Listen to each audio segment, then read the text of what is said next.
إن هذا القرآن يهدي للتي هي أقوم ويبشر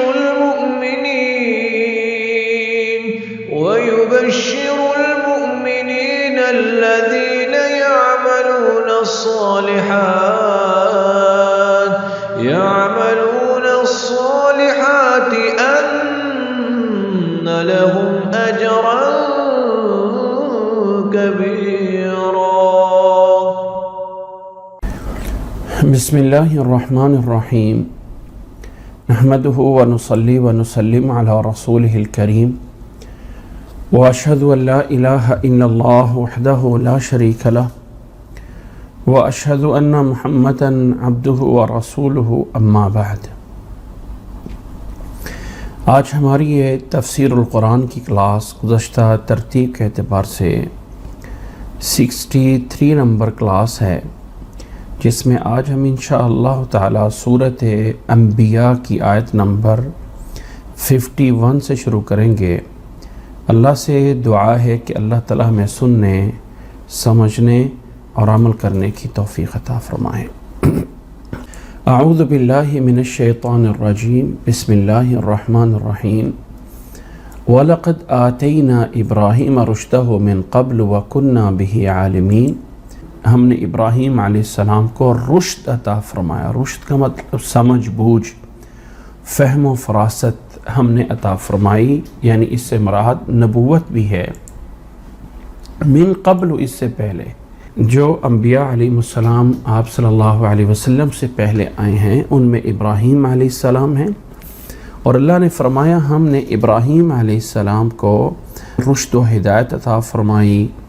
اور جیسے اب پچھلے واقعات میں موسیٰ علیہ السلام کے واقعے کی طرف مختصر سا اشارہ ہے، تو اللہ نے فرمایا کہ گویا کہ موسیٰ علیہ السلام سے پہلے ابراہیم علیہ السلام کو بھی ہم نے اسی طرح علم و حکمت عطا فرمائی.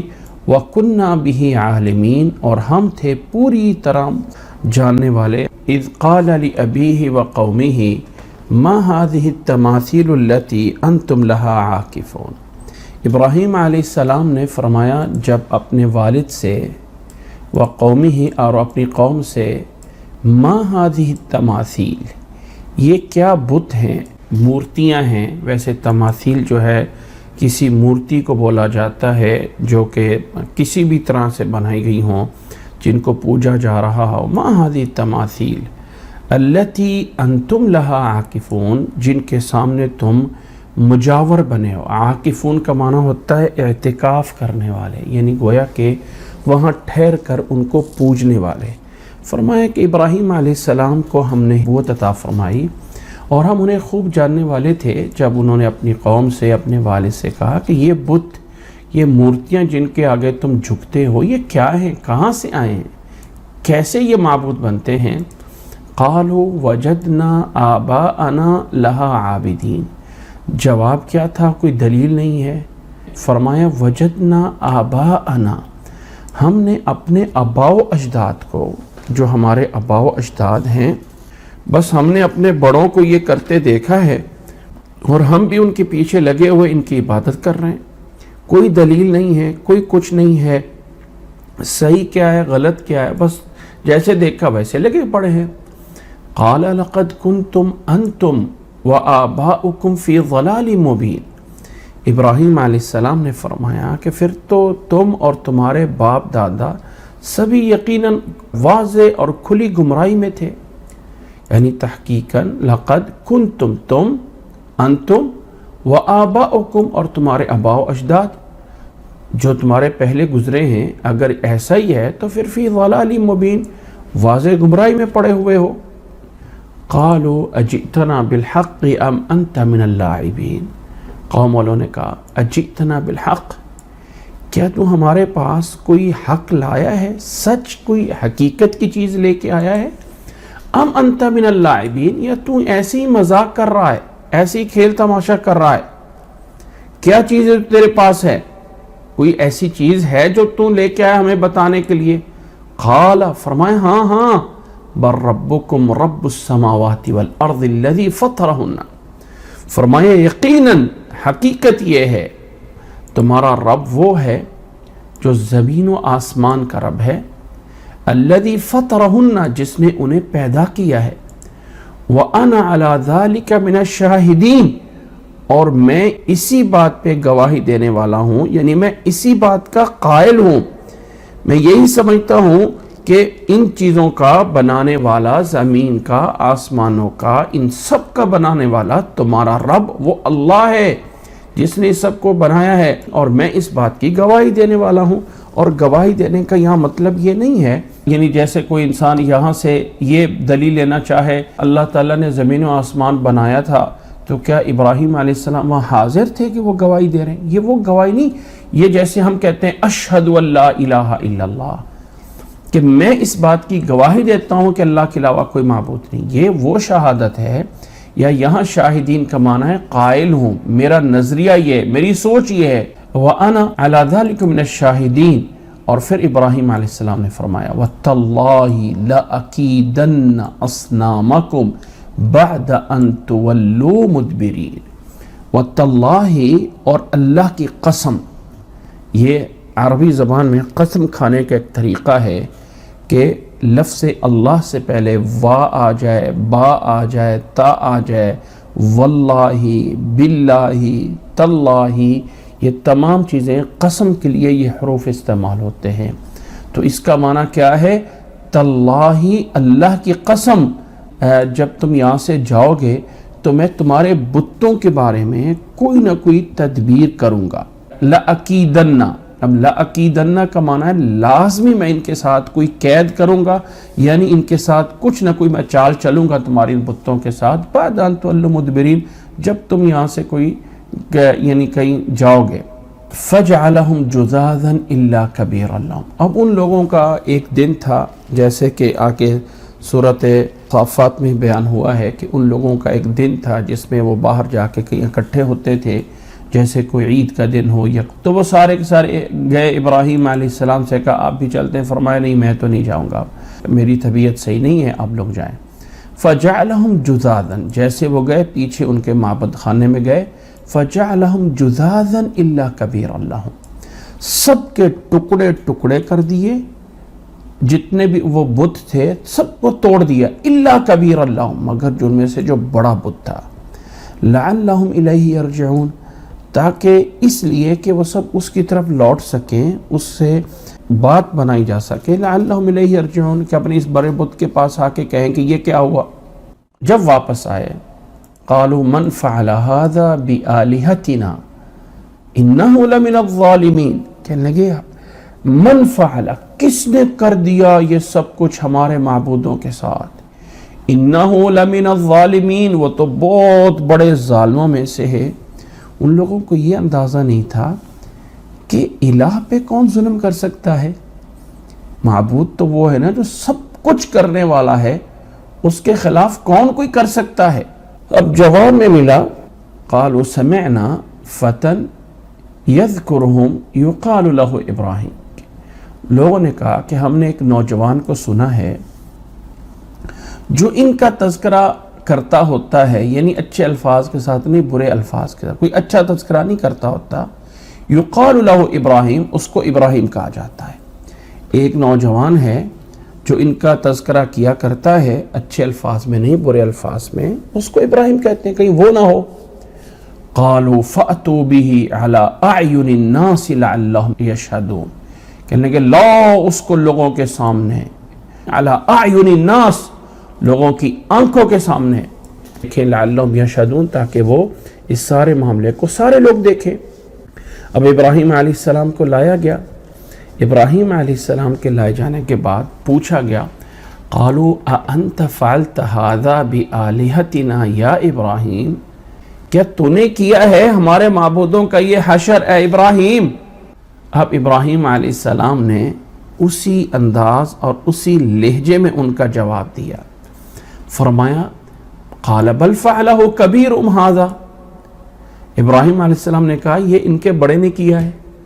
اب وہ یہ جانتے تھے کہ جو ابراہیم بول رہا ہے تنزیہ طور پہ بات کر رہا ہے، وہ جانتے تھے کہ یہ نہیں ہے کہ ان کے بڑے نے کر لیا ہے، اس لیے اس کو حقیقتاً جھوٹ نہیں کہہ سکتے، بلکہ ایک توریہ ہے یا ایک طنز ہے، کیونکہ وہ یہ تو نہیں ہے کہ اب ابراہیم علیہ السلام نے کہا یہ ان کے بڑے بت نے آ کے باقی بتوں کو توڑ دیا تو انہوں نے ابراہیم علیہ السلام کی بات پہ یقین کر لیا۔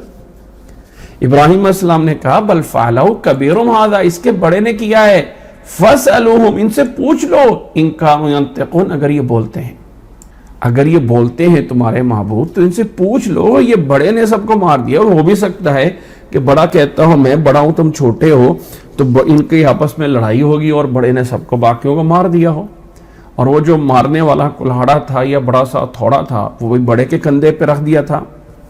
فرجعوا الی انفسہم، بس وہ لوگ اپنے ہی دلوں میں، فرجعوا الی انفسہم، تو وہ لوگ اپنے ہی دلوں میں اس بات کی طرف لوٹے، یہ اس بات کی طرف ذہن گیا، فقالوا انکم انتم الظالمون، اپنے آپ کو کہنے لگے کہ تم ہی ظالم ہو، کہ یہ جو بول نہیں سکتے، جو سمجھ نہیں سکتے، ان کو معبود بنا کے بیٹھے ہوئے ہیں، جو اپنی حفاظت نہیں کر سکتے، وہ آگے اپنے بندوں کی کیا حفاظت کریں گے۔ اب قرآن مجید نے ایک نقشہ کھینچا ہے، جب انسان جھوٹا ہوتا ہے نا تو اپنے سر کو موڑ تڑوڑ کے بات کرتا ہے، کبھی اپنا چہرہ یوں لے جاتا ہے، کبھی اپنا چہرہ یوں لے جاتا ہے، یعنی کچھ اس کی بولنے کے انداز سے یا اس کی باڈی لینگویج سے پتہ چل جاتا ہے کہ یہ انسان جھوٹ بول رہا ہے۔ تو اللہ نے فرمایا ثم نکسوا علی رؤوسہم، پھر وہ اپنے سروں کو بل دیتے ہوئے سروں کو اٹھا کے کہتے ہیں لقد علمت ما هؤلاء ينطقون، کہ ابراہیم کیا تجھے پتہ تو ہے کہ یہ بولتے نہیں ہیں۔ قال افتعبدون من دون اللہ ما لا ينفعكم شيئا ولا يضركم، فرمایا افسوس ہے تمہارے اوپر، یعنی افتعبدون من دون اللہ، تم اللہ کے علاوہ جو ہے وہ عبادت کر رہے ہو، ما لا ينفعكم، جو کسی طرح کا تمہیں کوئی نفع نہیں دیتا اور کسی طرح کا تمہیں نقصان نہیں دے سکتے، ان کی پوجا کر رہے ہو۔ اف لکم، اب اف کا معنی عربی میں ہوتا ہے جیسے ہم کہتے ہیں تف، اب ایک یہ بظاہر کلمہ جو ہے نا، انسان جیسے تھوکتا ہے نا اس آواز سے بنا ہوا، کسی برائی کو انسان بہت ہی کر دے نا تف، اور اف انسان کہتا ہے جو یعنی عربی میں اس کو اسم فعل کہتے ہیں، یعنی یہ ایک ایسا لفظ ہوتا ہے جس کا معنی ایک ہوتا ہے لیکن اس کا معنی ورب والا ہوتا ہے، میں افسوس کرتا ہوں تمہارے اوپر، یہ گویا کہ اس کا معنی ہوتا ہے۔ لیکن اس معنی کو جیسے ہم بولتے ہیں نا آمین والضالین کے بعد آمین، اب آمین کیا چیز ہے عربی لینگویج کے اندر، یہ کیا چیز ہے، اس کو اسم فعل بولا جاتا ہے جس کا معنی ہے اے اللہ تعالیٰ قبول فرما لے، تقبل منا، گویا کہ آمین کا معنی یہ ہوتا ہے۔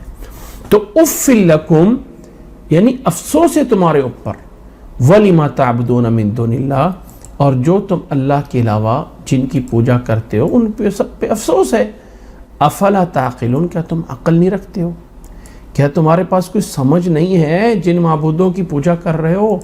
اب دنیا کے اندر یہ بات چلتی ہے کہ جب انسان کے پاس دلیل نہیں ہوتی ہے تو وہ طاقت کا استعمال کرتا ہے، ان کے پاس کوئی جواب نہیں تھا، کہنے لگے قالوا حرقوه وانصروا آلہتکم، کہنے لگے اسے جلا دو، یعنی ابراہیم علیہ السلام کو جلاؤ تاکہ لوگوں کے لیے عبرت بن جائے اور آئندہ کوئی ایسی جرت نہ کر سکے، جلا دو، وانصروا آلہتکم، اور اپنے معبودوں کی مدد کرو۔ اتنے ناسمجھ کہ بھلا معبودوں کی مدد کی جاتی ہے، معبود تو خود مدد کرنے والے ہوتے ہیں۔ وانصروا آلہتکم ان کنتم فاعلین، اگر تم کچھ کر سکتے ہو تو کرو۔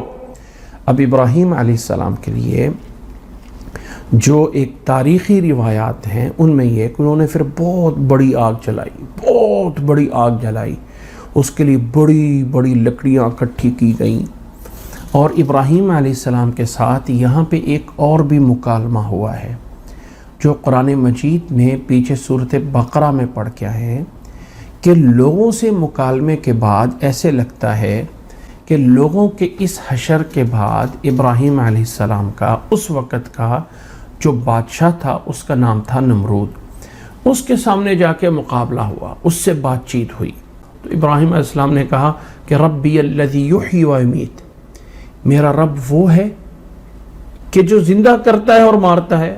یہ جیسے ہم سورۃ بقرہ میں پیچھے پڑھا ہے 3 سپارے کے شروع میں. قال انا احیی و امیت، تو وہ نمرود کہنے لگا میں بھی مارتا ہوں، میں بھی زندہ کرتا ہوں. تو ابراہیم علیہ السلام نے بحث نہیں کی کہ مارنا اور زندہ کرنا کیا ہوتا ہے. اس نے ایک آزاد کو پکڑ کے لا کے قتل کر دیا، اور ایک موجب قتل جس کے اوپر پھانسی کی یا قتل کی سزا ہو چکی تھی اس کو آزاد کر دیا، اور کہا دیکھو لو بھی میں بھی مارتا ہوں زندہ کرتا ہوں.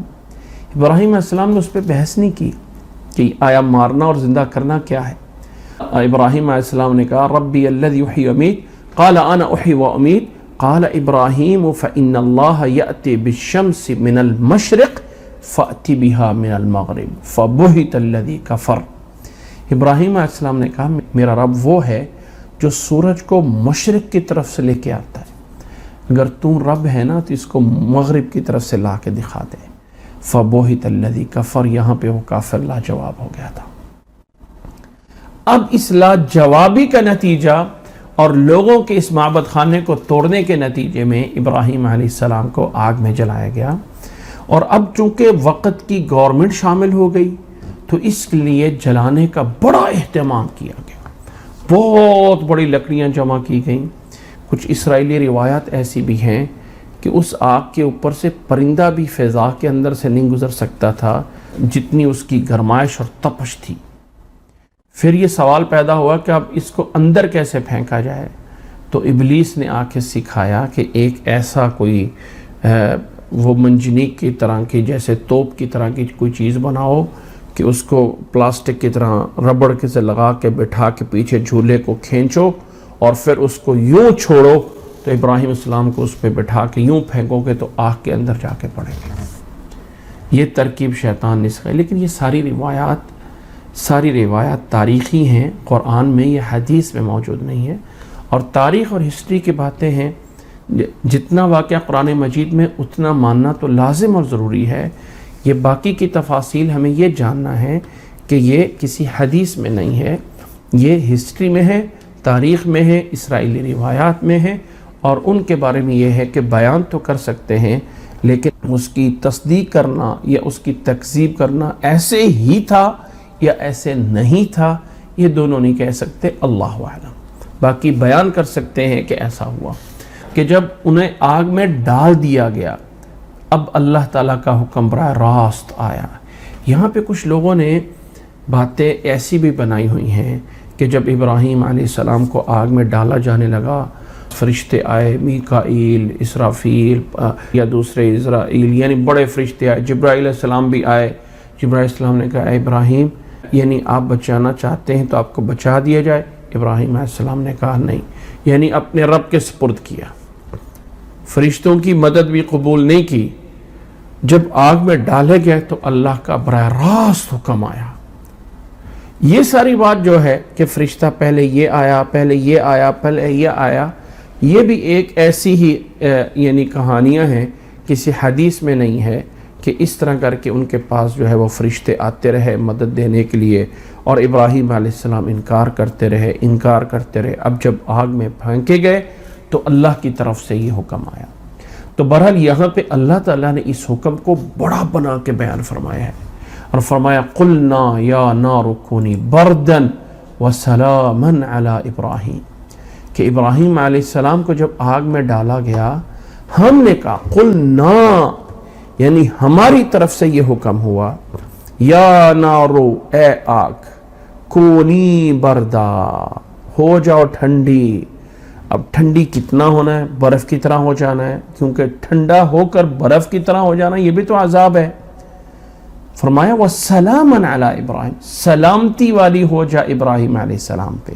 مراد یہ ہے کہ اتنی ہو جا جتنی سلامتی والی ہو ابراہیم علیہ السلام پہ. ابراہیم علیہ السلام اس میں جلنے نہیں چاہیے. اللہ تعالیٰ نے اس آگ کو ٹھنڈا کر دیا، اس میں جو جلانے کی صلاحیت تھی وہ اللہ تعالیٰ نے ختم کر دی. تو ابراہیم علیہ السلام جو ہے وہ بچ گئے، آگ سے نکل آئے. اب اس قوم کے لوگوں نے اتنا بڑا معجزہ دیکھا لیکن ایمان پھر بھی نہ لائے، پھر بھی ایمان نہیں لائے. اب ابراہیم علیہ السلام وہاں سے چلے جاتے ہیں۔ اللہ نے فرمایا وَأَرَادُوا بِهِ كَيْدًا فَجَعَلْنَاهُمُ الْأَخْسَرِينَ، فرمایا انہوں نے ابراہیم علیہ السلام کے ساتھ برا چاہا، برا کرنا چاہا، ارادو بھی فجعلناہم الاخسرین، پس ہم نے انہی کو بنا دیا کہ یہی لوگ ہیں جو ناکام ہونے والے ہیں، خسارے میں پڑنے والے ہیں۔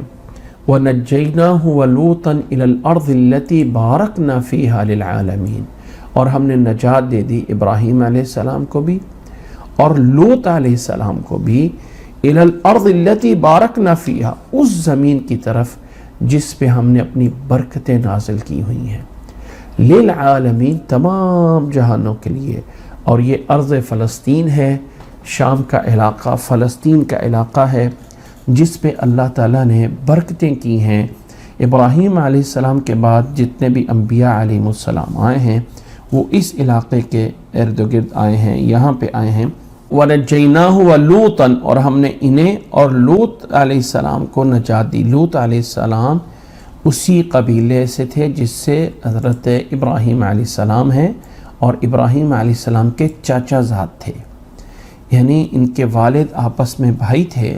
ابراہیم علیہ السلام کی طرح لوط علیہ السلام کو بھی اللہ تعالیٰ نے نبوت دینی تھی، تو اللہ نے دونوں کو نجات دے دی، ایک اس زمین مقدس کی طرف التی بارکنا فیہا، جس پہ ہم نے برکت کی ہے، للعالمین، تمام جہانوں کے لیے۔ وَوَهَبْنَا لَهُ إِسْحَاقَ وَيَعْقُوبَ نَافِلَةً، فرمایا ہم نے ابراہیم علیہ السلام کو ان کے لیے ان کا بیٹا اسحاق علیہ السلام دیے، ان کی اولاد میں اللہ تعالیٰ نے انہیں اسحاق علیہ السلام عطا فرمائے، اور اسحاق علیہ السلام کی اولاد میں پھر اللہ تعالیٰ نے یعقوب علیہ السلام بھی دیے جو نبی ہے۔ اسحاق علیہ السلام بھی نبی ہیں، اور یعقوب علیہ السلام بھی فرمایا زائد عطا فرمائے، مزید، یہاں نافلتاً جو زائد کے معنی میں آتا ہے، یعنی ہم نے انہیں اسحاق علیہ السلام اور اس پر مزید ہم نے یعقوب علیہ السلام بھی ان کو نبی بنا کے عطا فرمائے۔ وَكُلًّا جَعَلْنَا صَالِحِينَ، اور سب کو ہم نے نیک بنایا تھا۔ وَجَعَلْنَاهُمْ أَئِمَّةً يَهْدُونَ بِأَمْرِنَا، اب ہم نے ان سب کو پیشوا بنایا تھا، رہبر، پیشوا، ائمہ، امام کی جمع ائمہ آتی ہے۔ ہم نے ان سب کو، یعقوب علیہ السلام کو، اسحاق علیہ السلام کو، اللہ تعالیٰ نے فرمایا ہم نے سب کو بنایا تھا ائمہ، یہدون بامرنا، فرمایا یہ لوگ ہمارے حکم سے جو ہے لوگوں کو ہدایت دیتے تھے، ان کی رہنمائی کرتے تھے۔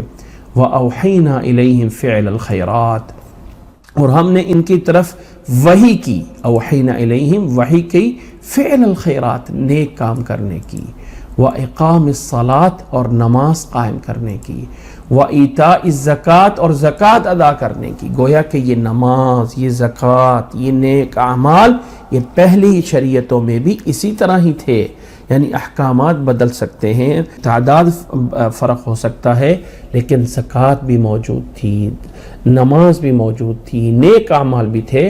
فرمایا وَكَانُوا لَنَا عَابِدِينَ، اب یہ لوگ ہماری عبادت کرنے والے تھے۔ ایک جو ہے یاد رکھ لیں کہ یہاں سے کچھ ایسا سلسلہ ہے ان آیات کا، ان سلسلے میں اللہ تعالیٰ ایک بات جو ہے وہ بتانا چاہتے ہیں، اور وہ یہ ہے کہ فلاں نبی کو ہم نے یہ عطا فرمایا، فلاں نبی کو ہم نے یہ عطا فرمایا، اور یہاں پہ اللہ تعالیٰ ایک بات کو تھوڑا سا ہائی لائٹ کرتا ہے، اور وہ یہ ہے کہ ان انبیاء علیہ السلام نے اللہ تعالیٰ سے مانگا، اور اللہ تعالیٰ سے جو انہوں نے مانگا وہ اللہ نے انہیں دے دیا، اور اللہ تعالیٰ سے جو ان کی دعائیں قبول ہوئیں ان کی کچھ اسباب یہاں پہ بیان کیے ہیں۔ اب جو لوگ چاہتے ہیں کہ ہماری دعائیں قبول ہوا کریں، ہم اللہ تعالیٰ سے جو مانگے اللہ تعالیٰ ہمیں عطا فرمائے، اسے چاہیے کہ سورۃ انبیاء کی یہ جو آیات ہیں انہیں غور سے پڑھا جائے، سمجھا جائے کہ اللہ تعالیٰ جو ہے وہ سب کو دینے والا ہے، اللہ تعالیٰ سب کو دینے والا ہے۔ اللہ تعالیٰ نے یہاں نبیوں کے ساتھ ساتھ کچھ اشارے بھی کیے ہیں، ذرا غور کیجئے۔ فرمایا یہ سارے کے سارے لوگ وَكَانُوا لَنَا عَابِدِينَ، یہ سارے ہمارے سامنے عبادت گزار تھے۔ وَلُوطًا آتَيْنَاهُ حُكْمًا، فرمایا اور لوط علیہ السلام کو بھی ہم نے علم و حکمت عطا فرمائی، حکم و علم، ہم نے انہیں حکم یعنی حکمت عطا فرمائی، دانائی عطا فرمائی، وعلم اور علم عطا فرمایا یعنی ہم نے ان کو نبوت عطا فرمائی۔ اور لوط علیہ السلام کو ایک صدوم بستی جو کہ جارڈن کے قریب اس وقت ہے، اس بستی کی طرف جو ہے وہ بھیجا گیا، جو کہ فلسطین سے پہلے آتی تھی، وہاں ان کے لیے جن کے اندر بہت بڑی ایک برائی تھی اس قوم کے اندر، وہاں بھیجا گیا۔ پھر اللہ تعالیٰ نے فرمایا وَنَجَّيْنَاهُ مِنَ الْقَرْيَةِ الَّتِي تَعْمَلُ الْخَبَائِثَ، ہم نے لوط علیہ السلام کو اس بستی سے بچا لیا جو بستی والے بڑے برے کام کرتے تھے، خبائث خبیث کام کرتے تھے اور برے کام کرتے تھے، بہت بڑی بے حیائی کرتے تھے۔ ہم نے اس قوم سے لوط علیہ السلام کو نجات دی۔ کس نے دی؟ ہم نے دی۔ اللہ تعالیٰ یہ بتانا چاہتا ہے انہم کانوا قوم سوء فاسقین، بے شک وہ قوم ایسی تھی جو بہت بری تھی اور فاسق قوم تھی۔ وَأَدْخَلْنَاهُ فِي رَحْمَتِنَا، اور ہم نے لوط علیہ السلام کو اپنی رحمت میں شامل کیا۔ انہو من الصالحین، بے شک وہ نیک لوگوں میں سے تھے۔ ان کے بعد اللہ تعالیٰ نے فرمایا وَنُوحًا اِذْ نَادَى مِن قَبْلُ، اس سے پہلے انبیاء علیہ السلام کے اس سلسلے میں پہلے آدم علیہ السلام کے بعد کچھ نبیوں کے بعد نوح علیہ السلام آئے ہیں، ان کی دعا بھی فرمایا ہم نے سنی۔ وَنُوحًا اِذْ نَادَى مِن قَبْلُ، پہلے جب نوح علیہ السلام نے ہمیں پکارا تھا، فَاسْتَجَبْنَا لَهُ، ہم نے ان کی بات سنی تھی۔ 29ویں سپارے میں جا کے یہ آیت آ جائے گی سورۃ قمر میں، رب انی مغلوب فانتصر، یا وہاں پر بھی سورۃ نوح میں بھی دعائیں فرمائی تھی کہ اللہ ان کافروں میں سے زمین پہ چلنے والا کسی کو نہ چھوڑ دے۔ تو اللہ نے فرمایا کہ نوح علیہ السلام کی بھی پکار ہم نے سنی، فاستجبنا لہ، اور ہم نے ان کی بات کو قبول کیا۔ قبول کرنے کے بعد ہم نے ان پہ احسان یہ کیا، فنجیناہ واہلہ من الکرب العظیم، ہم نے انہیں بھی اور ان کے گھر والے بھی، ان کا بیٹا اس میں شامل نہیں تھا لیکن باقی گھر والوں کو اللہ تعالیٰ نے اس بہت بڑی مصیبت سے انہیں نجات عطا فرمائی، بہت بڑے کرب سے، من کرب عظیم، وہ جو سیلاب آیا تھا نوح علیہ السلام کے دور میں، بڑا سیلاب، فرمایا ہم نے نجات دے دی۔ ان آیات پہ جنہیں ہم پڑھ رہے ہیں، یہاں سے ایک بات نوٹ کر لیجئے کہ یہ وہ آیات ہیں جن کے اندر ایک خاص پوائنٹ میں ہائی لائٹ کرنا چاہتا ہوں، اور وہ خاص پوائنٹ یہ ہے کہ کچھ اسباب ہیں جو جن کی وجہ سے دعائیں قبول ہوتی ہیں، کچھ چیزیں ہیں جن کے کرنے سے اللہ تعالیٰ دعائیں قبول کرتا ہے، اور اللہ تعالیٰ نے وہ چیزیں بتانے سے پہلے انبیاء علیہ السلام کے واقعات بیان فرمائے، ابراہیم علیہ السلام، لوط علیہ السلام، حضرت اسحاق علیہ السلام، حضرت یعقوب علیہ السلام اور حضرت نوح علیہ السلام، فرمایا ہم نے نجات دی، وَأَلَوْ مِنَ الْكَرْبِ الْعَظِيمِ وَنَصَرْنَاهُ مِنَ الْقَوْمِ الَّذِينَ كَذَّبُوا بِآيَاتِنَا، اور ہم اس قوم سے بچا کے ہم نے ان کو نجات دی، اس قوم سے جو ہماری آیتوں کو جھٹلاتے تھے۔ انہم کانوا قوم سوء، بے شک وہ بہت بری قوم تھی، بہت بری قوم تھی۔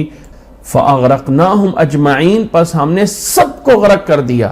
اللہ تعالیٰ نے جب وہ ایمان نہ لائے قوم نوح والے، تو اللہ تعالیٰ نے ایک بڑا سیلاب بھیج کے سب کو غرق کر دیا تھا، جیسے کہ واقعہ پیچھے سورۃ ہود میں ہم پڑھ چکے ہیں۔ اب اللہ تعالیٰ نے فرمایا اسی طرح وَدَاوُودَ وَسُلَيْمَانَ اِذْ يَحْكُمَانِ فِي الْحَرْثِ اِذْ نَفَشَتْ فِيهِ غَنَمُ الْقَوْمِ، اللہ تعالیٰ نے فرمایا اسی طرح داؤد علیہ السلام بھی اور سلیمان علیہ السلام بھی، ہم نے ہی ان کو جو ہے وہ عطا فرمایا تھا، ہم نے ان کے اوپر بھی احسان فرمایا تھا۔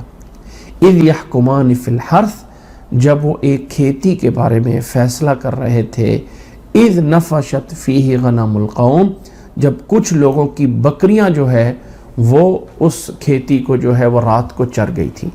نفشت کا معنی ہوتا ہے رات کو کھیتی چر جانا۔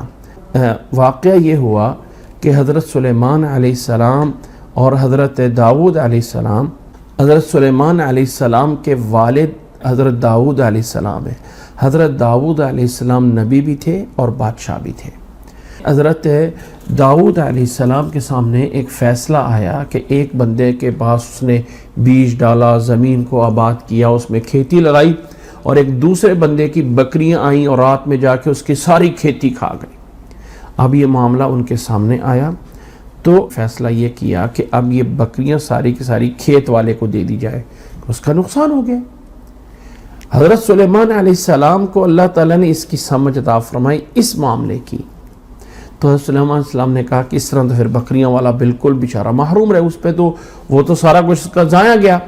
تو پھر اس کا فیصلہ یہ کیا گیا سلیمان علیہ السلام نے کہ بکریاں کھیت والے کو دے دی جائیں اور کھیت سارا کا سارا بکریاں والوں کو دے دیا جائے، وہ اس کھیت کے اوپر دوبارہ سے محنت کرے، اس سے جو تھوڑا سا فائدہ اٹھانا وہ بھی اٹھائے، جب کھیت بڑا ہو جائے اسی طرح جس کھیت والے کو بکریاں دے دی جائیں وہ اس سے دودھ پیے، وہ اس سے جو ہے ان کو سنبھالے اور دودھ پیے۔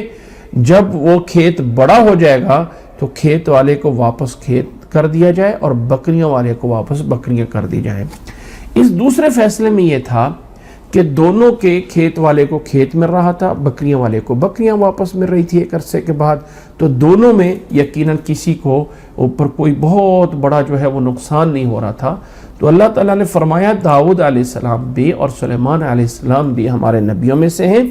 اذ یحکمان فی الحرث، جب وہ ایک کھیتی کے بارے میں فیصلہ کر رہے تھے، اذ نفشت فیہ غنم القوم، جب کچھ لوگوں کی بکریاں رات کو اس کھیت میں داخل ہو گئیں، وَكُنَّا لِحُكْمِهِمْ شَاهِدِينَ، اور اللہ نے فرمایا کہ جب یہ فیصلہ کر رہے تھے نا تو ہم گواہ تھے، ہم موجود تھے۔ اللہ تعالیٰ بتانا چاہتا ہے کہ ہمیں اس کا پورا پتہ تھا۔ فَفَهَّمْنَاهَا سُلَيْمَانَ، ہم نے سلیمان علیہ السلام کو اس کی پوری سمجھ عطا فرمائی کہ یہ اس معاملے کا فیصلہ ایسے کرنا ہے، لیکن فرمایا وَكُلًّا آتَيْنَا حُكْمًا وَعِلْمًا، ہر ایک کو ہم نے علم اور حکمت عطا فرمائی تھی، ہر ایک کو۔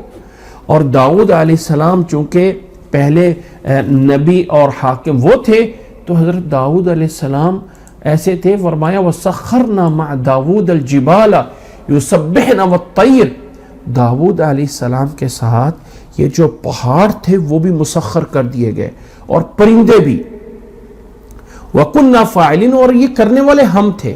اب داؤد علیہ السلام کو اللہ تعالیٰ نے جو کتاب عطا فرمائی جسے زبور کہا جاتا ہے، اور زبور کتاب اصل میں ایک ایسی کتاب تھی جس میں اللہ تعالیٰ کی تعریف تھی، جیسے ایک نغمے کے انداز میں اللہ تعالیٰ کی تعریف کے کلمات تھے۔ تو جب داؤد علیہ السلام اسے پڑھتے تھے اللہ نے انہیں بڑی خوبصورت آواز عطا فرمائی، اور اللہ کے نبی صلی اللہ علیہ وسلم نے احادیث میں جو بڑی خوبصورت آواز ہے اسے مزامیر داود کے نام سے تعبیر کیا ہے، یعنی داود علیہ السلام کی آواز کی طرح۔ تو حضرت داؤد علیہ السلام جب اللہ تعالیٰ کا قرآن مجید پڑھتے تھے ان کے ساتھ ان کی آواز کے پیچھے جو پتھر اور پہاڑ ہوتے تھے وہ بھی گونج اٹھتے تھے، اور پرندے بھی اللہ تعالیٰ کی اس تعریف میں لگ جاتے تھے۔ وَكُنَّا فَاعِلِينَ، اور اللہ نے فرمایا وَكُنَّا فَاعِلِينَ، ہم کرنے والے تھے، یہ ہم کرنے والے ہیں، کسی اور نے نہیں کیا۔ حضرت داؤد علیہ السلام کو اللہ تعالیٰ نے خوبصورت آواز دی، اور اس خوبصورت آواز کے لیے لفظ بولے گئے مزامیر داود۔ اچھا، یہ مزمار جس کو بولتے ہیں نا، یہ بانسری ہے جس میں پھونکا جاتا ہے، ایک ساؤنڈ نکلتا ہے، اس کو بانسری بولا جاتا ہے۔ آج سے کچھ عرصہ پہلے کچھ آن لائن بھی اور طرح طرح کے لوگ ایسے پیدا ہوتے ہیں جو اپنی مرضی کے کچھ دلائل نکالنے کی کوشش کرتے ہیں۔ آج بھی ایسے کچھ لوگ موجود ہیں، کسی سے پوچھا گیا کہ یہ گانا بجانا جائز ہے، یہ میوزک، یہ موسیقی جائز ہے؟ کہتے ہیں جی داؤد علیہ السلام موسیقی کرتے تھے، اور حدیث میں انہیں مزامیر داؤد کے نام سے تعبیر کیا گیا ہے، اور مزمار وہ بانسری کو کہتے ہیں، اور وہ جو ہے ان کی بڑی خوبصورت آواز ہوتی تھی۔ اس سے کیا دلیل لینا ہے؟ موسیقی جائز ہے۔ اللہ تعالیٰ ہدایت عطا فرمائے، اللہ تعالیٰ سمجھ عطا فرمائے، اللہ تعالیٰ انسان کے سوچ کے زاویے کو صحیح رکھنے کی توفیق عطا فرمائے۔ یاد رکھ لیں کہ نبی صلی اللہ علیہ وسلم نے بخاری کی حدیث میں فرمایا ہے الا انی بعثت لاکسر المعازف، اللہ نے مجھے بھیجا اس لیے ہے تاکہ میں موسیقی کے آلات کو توڑوں، جتنے بھی موسیقی کے اس ساز و سامان ہیں، اس کے آلات ہیں، اللہ نے مجھے توڑنے کے لیے بھیجا ہے۔ اور سورۃ لقمان کے شروع میں اللہ تعالیٰ نے اس طرح کی تمام چیزوں کو لہو الحدیث کہہ کے تعبیر کیا ہے کہ ساری کی ساری لہو الحدیث ہیں، یعنی بری باتیں ہیں، اللہ تعالیٰ نے اس سے منع فرمایا ہے، اس لیے جائز نہیں ہے۔ اسلام میں موسیقی حرام ہے، اس میں صرف ایک چیز جائز ہے اور وہ اس کو عربی میں دف کہتے ہیں۔ پلیٹ کی طرح کا ایک ہوتا ہے جس کو ایک سائیڈ سے بجایا جاتا ہے، لیکن وہ بھی نبی صلی اللہ علیہ وسلم کے دور میں ایونٹ پہ بجایا گیا ہے، مثلا عید کے موقع پہ، کسی کی شادی یا بیاہ کے موقع پہ اس کو بجایا گیا۔ اس کے علاوہ جتنے موسیقی کے ساز و سامان ہیں، چاہے ان کا جو بھی پتہ نہیں ان کو کیا کیا بولتے ہیں، جتنے بھی نام ہیں، وہ سارے کے سارے ساز و سامان اسلام میں حرام ہیں، ناجائز ہیں۔ کوئی انسان داودی لہجے سے دلیل پکڑ کے آج کل کے دور میں اور پرانے دور میں جن لوگوں نے اپنے لیے بنانا چاہا ہے وہ اسی کو پکڑ کے دلیل بناتے ہیں۔ آج کل کے بھی جو کچھ منکرین حدیث ہیں، جو حدیث کا انکار کرتے ہیں، وہ کہتے ہیں جائز ہے، یہ تو فنون لطیفہ ہے۔ اچھا بھائی، فنون لطیفہ کیا ہے؟ ان سے اگر کوئی بندہ پوچھ لے کہ کیا چیز ہے فنون لطیفہ، تو فنون لطیفہ اگر کسی ایسی چیز سے بن رہے ہیں جس کو نبی صلی اللہ علیہ وسلم توڑنے کے لیے آئے ہیں، اب چونکہ وہ حدیث ان کے یہاں کوئی معیار نہیں رکھتی ہے، وہ کہتے ہیں جی قرآن میں کہیں ذکر موجود نہیں ہے۔ اچھا جی، داؤد علیہ السلام کے پاس بھی کوئی بانسری تھی، کیونکہ حدیث میں مزامیر داؤد کے نام سے، حالانکہ اصل میں انسان جب اپنا نظریہ بنا لیتا ہے نا، میں نے کسی چیز کو جائز کرنا ہے تو اس کو کہیں نہ کہیں سے سہارا مل جاتا ہے۔ باقی اسلام میں یہ جائز نہیں ہے، کسی طرح کی موسیقی، گانے ہیں، بجانے ہیں، چاہے کوئی ڈرامے میں، چاہے کوئی فلموں میں، چاہے کسی طرح بھی ہے، انسان خود بھی بچے، اپنے بچوں کو بھی بچائیں اور دوسروں کو بھی بتائیں۔ دنیا میں آج ان ناجائز چیزوں کے حرص سے، لالچ سے بچیں، اللہ تعالیٰ قیامت والے دن جنت میں یہ چیزیں عطا فرمائے گا۔ دنیا میں اگر انسان ان چیزوں کی لذتوں میں پڑے گا تو ہو سکتا ہے قیامت والے دن اللہ تعالیٰ اسے جنت کی لذتوں سے محروم رکھے۔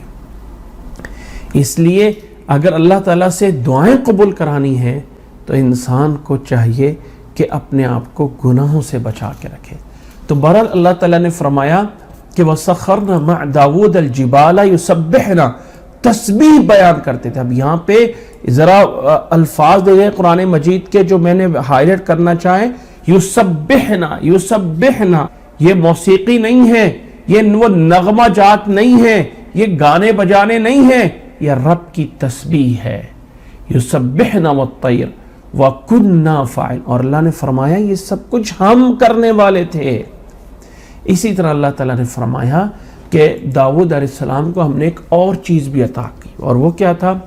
وَعَلَّمْنَاهُ صَنْعَةَ لَبُوسٍ لَكُمْ لِتُحْصِنَكُمْ مِنْ بَأْسِكُمْ، فرمایا ہم نے داؤد علیہ السلام کو لبوس بنانے کی تکنیک بھی سکھا دی۔ لبوس کیا ہے؟ یہ وہ لباس ہے جو جنگ میں زرہ کے طور پہ، سیفٹی کے طور پہ پہنا جاتا ہے، تاکہ کوئی تلوار نہ لگ سکے، تاکہ کوئی اس کو آ کے چیز کاٹ نہ سکے۔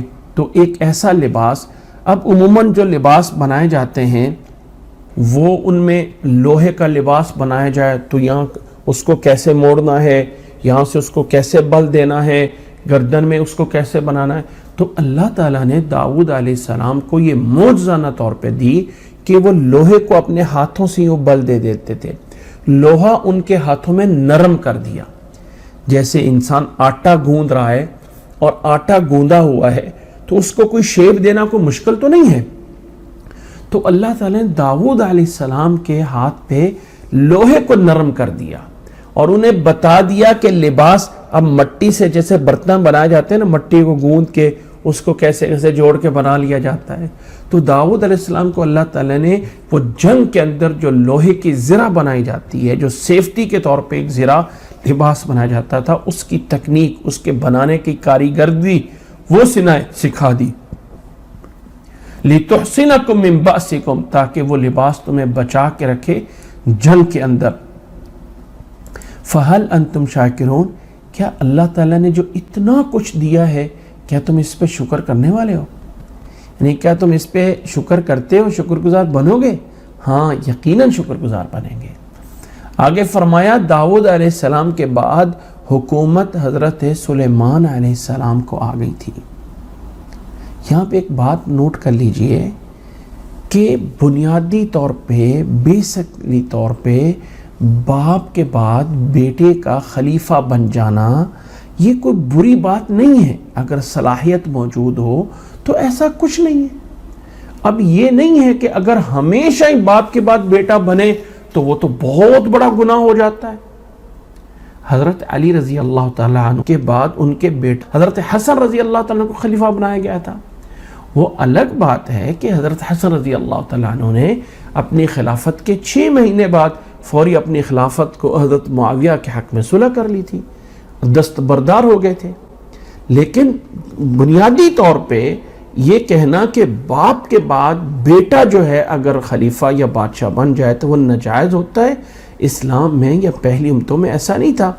اللہ نے داؤد علیہ السلام کے بعد ان کے بیٹے کو حکمرانی دی، اور اللہ نے فرمایا ولی سلیمان الریحہ. اب وہ جو باقی چیزیں مسخر تھی داؤد علیہ السلام کے لیے، تو اللہ تعالیٰ نے سلیمان علیہ السلام کے تابع ہوا کو بھی کر دیا. ولی سلیمان الریح عاصفۃ، اور ہم نے تیز تند ہوا، الریح عاصفہ کہتے ہیں تیز ہوا کو، وہ بھی سلیمان علیہ السلام کے تابع کر دی. تجری بامرہ، ان کے حکم کے تابع ہو کے چلتی تھی. الی الارض التی بارکنا فیہا، اس زمین کی طرف جس پہ ہم نے برکتیں کی تھی. وَكُنَّا بِكُلِّ شَيْءٍ عَالِمِينَ، اللہ نے فرمایا ہر چیز کو ہم جاننے والے تھے، ہم جاننے والے تھے، ہم کرنے والے تھے. وَمِنَ الشَّيَاطِينِ مَن يَغُوصُونَ لَهُ وَيَعْمَلُونَ عَمَلًا دُونَ ذَلِكَ وَكُنَّا لَهُمْ حَافِظُونَ. فرمایا اسی طرح سلیمان علیہ السلام کے لیے ہم نے یہ جنات اور شیاطین کو بھی ان کے لیے مسخر کیا، ان کے تابع کر دیا. وَمِنَ الشَّيَاطِينَ، اور جنوں میں سے، یہاں شیاطین سے مراد جن ہیں، کہ جنوں میں سے بھی ہم نے تابع کر دیے تھے سلیمان علیہ السلام کے لیے.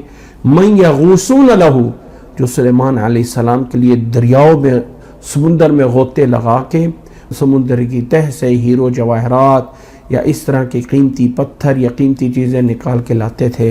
وَيَعْمَلُونَ عَمَلًا دُونَ ذَلِكَ، اور فرمائے اس کے علاوہ اور بھی دوسرے بہت سے کام وہ کرتے تھے.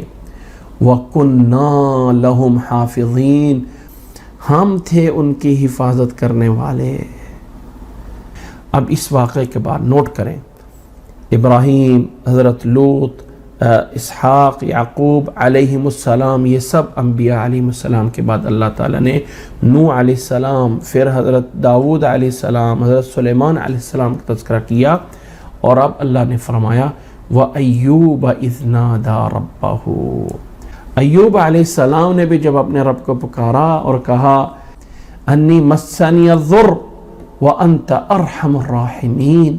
ایوب علیہ السلام اللہ تعالیٰ کے ان پیغمبروں میں سے ہیں جنہیں اللہ تعالیٰ نے جسمانی طور پہ بیماریاں دے کر انہیں جو ہے وہ آزمایا، بہت سی بیماریوں میں مبتلا کیا، اور وہ صبر کر کے انہوں نے اپنا ٹائم پورا کیا، اور ہر بیماری میں اللہ تعالیٰ کا شکر ادا کرتے رہے.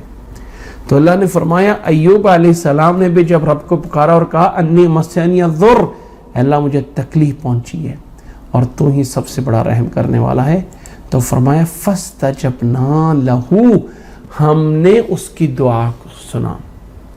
اچھا دعا سن لی تو کیا کیا؟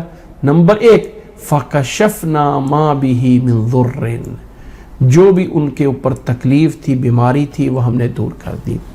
دوسرا وَآتَيْنَاهُ أَهْلَهُ وَمِثْلَهُمْ مَعَهُمْ، اور ہم نے ایوب علیہ السلام کو ان کے، اللہ تعالیٰ نے ان کو جتنے اہل و عیال دیے ہوئے تھے، فرمایا ان کو اہل و عیال بھی عطا فرمائے اور ان کے ساتھ انہیں اور کچھ بھی بہت سا عطا فرمایا.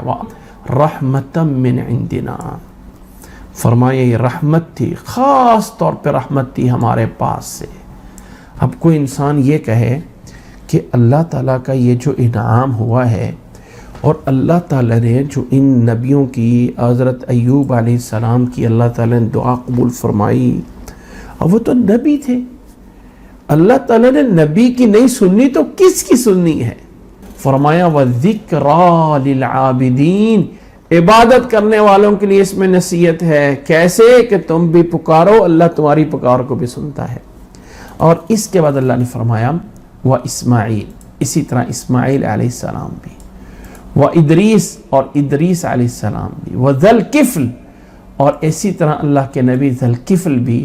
كُلٌّ مِّنَ الصَّابِرِينَ، یہ سارے کے سارے لوگ صبر کرنے والوں میں سے تھے. سب کی دعائیں اللہ نے سنی، سب کی اللہ تعالیٰ نے قبول فرمائی، اور یہ سب لوگ صابرین میں سے تھے، صبر کرنے والے تھے. رسول اللہ صلی اللہ علیہ وسلم نے حدیث میں بیان فرمایا ہے من اعطی صبرا فقد اعطی الخیر کلہ، جس انسان کو صبر جیسی نعمت مل گئی گویا کہ اسے دنیا جہان کی ہر نعمت مل گئی. اسماعیل علیہ السلام حضرت ابراہیم علیہ السلام کی اولاد میں سے ہیں، ان کے بیٹے ہیں. اور ادریس علیہ السلام کے بارے میں یہ ہے کہ وہ نوح علیہ السلام سے پہلے پیغمبر آئے تھے، آدم علیہ السلام کے بعد اور نوح علیہ السلام سے پہلے. اور ذلکفل جو پیغمبر ہیں، ذلکفل، ان کے بارے میں قرآن مجید میں نام موجود ہے، لیکن ان کی کوئی تاریخ، ان کی کوئی ہسٹری یا ان کا کوئی ایسا بیان قرآن و مجید میں کہیں پر بھی موجود نہیں ہے. نہ حدیث میں ان کے بارے میں کوئی وضاحت ہے، یہ کب کس دور میں بھیجے. اللہ نے نام ذکر کیا ذلکفل. کچھ جدید مفسرین کا نظریہ یہ ہے کہ اصل میں ذلکفل لفظ جو ہے نا، یہ عجمی سے عربی بنا ہوا ہے، اور اصل میں یہ کفل سے مطلب تھا، کپل نامی کوئی بت تھا، کپل یا اس طرح کر کے، اور عربی میں چونکہ پے آتی نہیں ہے، اور یہ کہتے ہیں جو ایشیا کے اندر کوئی گوتم بدھ کے نام سے آیا تھا، یہ اصل میں اللہ کے پیغمبر تھے. اور جیسے عیسائیوں نے عیسیٰ علیہ السلام کے دین کو بدل کے کہاں سے کہاں بدل دیا اور مشرک بن گئے، تو اسی طرح اس کے ماننے والے بھی بعد میں دین کو بدل کے کچھ رد و بدل کر دیا ہے. تو وہ بت تھا، اور اس بت سے بچانے کے لیے وہ آئے تھے، تو اس نام سے اللہ تعالیٰ نے ان کو ذلکفل، یعنی اصل میں وہ کپل کے نام سے تھے، اور اسے کفل عربی میں بولا گیا. لیکن یہ اس کے پیچھے کوئی دلیل نہیں ہے، اس نظریے کے پیچھے کوئی دلیل نہیں ہے. کچھ جدید مفسرین کا نظریہ صرف یہ ہے، لیکن قرآن مجید میں اس میں کوئی صراحت نہیں ہے. اور وہ کہتے ہیں کہ یہ گوتم بدھ بھی اللہ تعالیٰ کے نبیوں میں سے تھے، لیکن جیسے عیسیٰ علیہ السلام کی تعلیمات کو عیسائیوں نے چھوڑ کے کتنا کچھ رد و بدل کر دیا، ایسے ہی اس گوتم بدھ کی تعلیمات کو بعد میں چھوڑ کے لوگ جو ہے وہ شرک میں آ گئے، بتوں کی پوجا میں آ گئے. یہ ایک نظریہ ہے، لیکن واللہ اعلم اس کے پیچھے قرآن اور حدیث سے کوئی دلیل نہیں ہے. قرآن مجید نے صرف اور صرف نام ذکر کیا ہے ذلکفل نبیوں میں. ایک حدیث میں ذلکفل کسی اور کے نام سے آتا ہے، لیکن وہ نبیوں میں نہیں آتا. جو نبیوں میں ہے اس کا کوئی بیان موجود نہیں ہے قرآن میں یا حدیث میں، یہ ان کے حالات کیا تھے. تو اللہ تعالیٰ نے فرمایا ہم نے ہر ایک کو صبر کرنے والوں میں سے بنایا تھا. یہ جتنے بھی اللہ تعالیٰ نے فرمایا کہ اسماعیل، ادریس علیہ السلام، ذلکفل علیہ السلام، کلم من الصابرین، یہ سارے کے سارے لوگ صابرین میں سے تھے، یہ سارے کے سارے لوگ صبر کرنے والوں میں سے تھے. اور پھر فرمایا وَأَدْخَلْنَاهُمْ فِي رَحْمَتِنَا، ہم نے ان سب کو اپنی رحمت میں داخل فرمایا. وَأَدْخَلْنَاهُمْ فِي رَحْمَتِنَا إِنَّهُمْ مِنَ الصَّالِحِينَ، بے شک یہ لوگ صالحین میں سے تھے. اب یہاں پہ ایک نکتہ بتانا ہے، ذرا سمجھیے. اب یہاں پہ بات کن کی چل رہی ہے؟ نبیوں کی چل رہی ہے، ولیوں کی چل رہی ہے، صحابہ کی چل رہی ہے، کن کی بات چل رہی ہے؟ نبیوں کی بات چل رہی ہے نا، نبیوں کا ذکر ہو رہا ہے نا.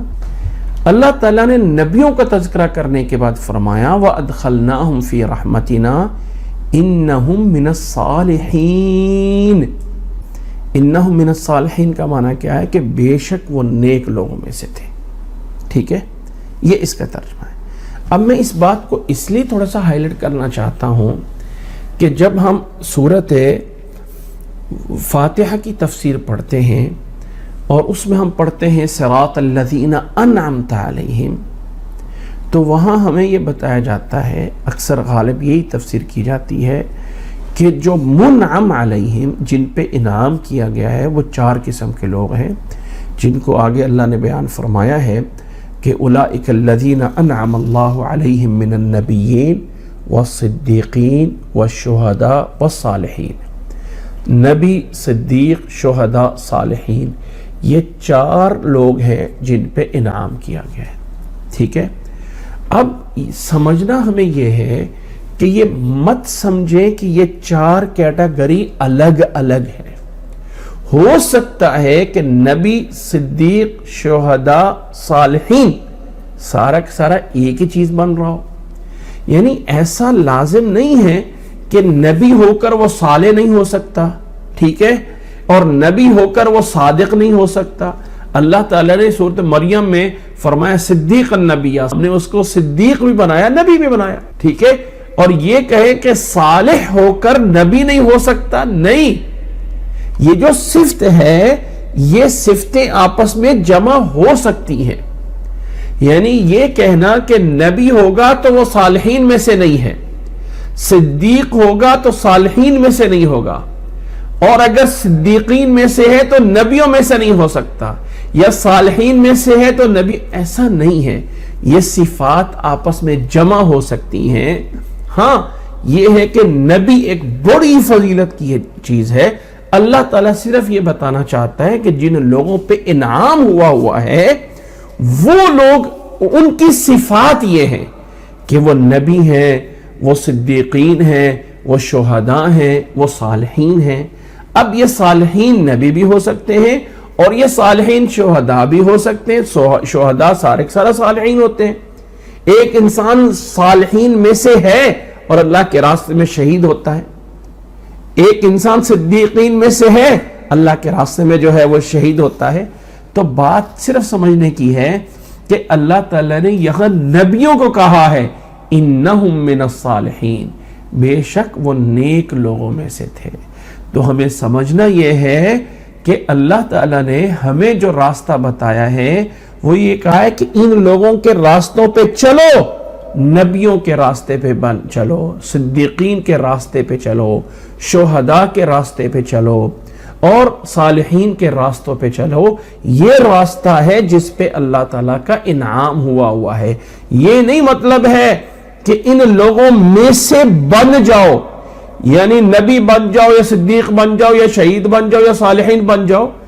وہ تو ظاہر ہے کہ نبی کوئی نہیں بن سکتا، شہید کوئی بن سکتا ہے. صدیقین میں سے کون بن سکتا ہے؟ نہیں بن سکتا. جسے اللہ کے رسول نے صدیق ہونے کا خطاب دیا.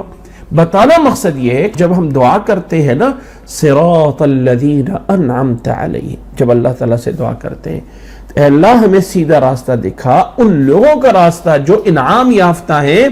تو انعام یافتے سے راستے سے مراد جس راستے پہ نبی چلے ہیں، جس راستے پہ شہداء چلے ہیں، جس راستے پہ صدیقین چلے، وہ منہج اے اللہ، وہ طریقہ ہمیں عطا فرما. تو بہرحال یہاں اللہ نے نبیوں کو کہا انہم من الصادق. اب آگے اللہ تعالیٰ نے فرمایا ایک نبی کا واقعہ، وَذَنُّونِ إِذْ ذَهَبَ مُغَاضِبًا. ذنون، نون کہتے ہیں مچھلی کو، اور ذا کا معنی ہے والے، مچھلی والے. مراد اس سے کون سے پیغمبر ہیں؟ حضرت یونس علیہ السلام. سورۃ یونس میں ہم ان کا واقعہ تھوڑا سا اشارتاً پڑھ چکے ہیں.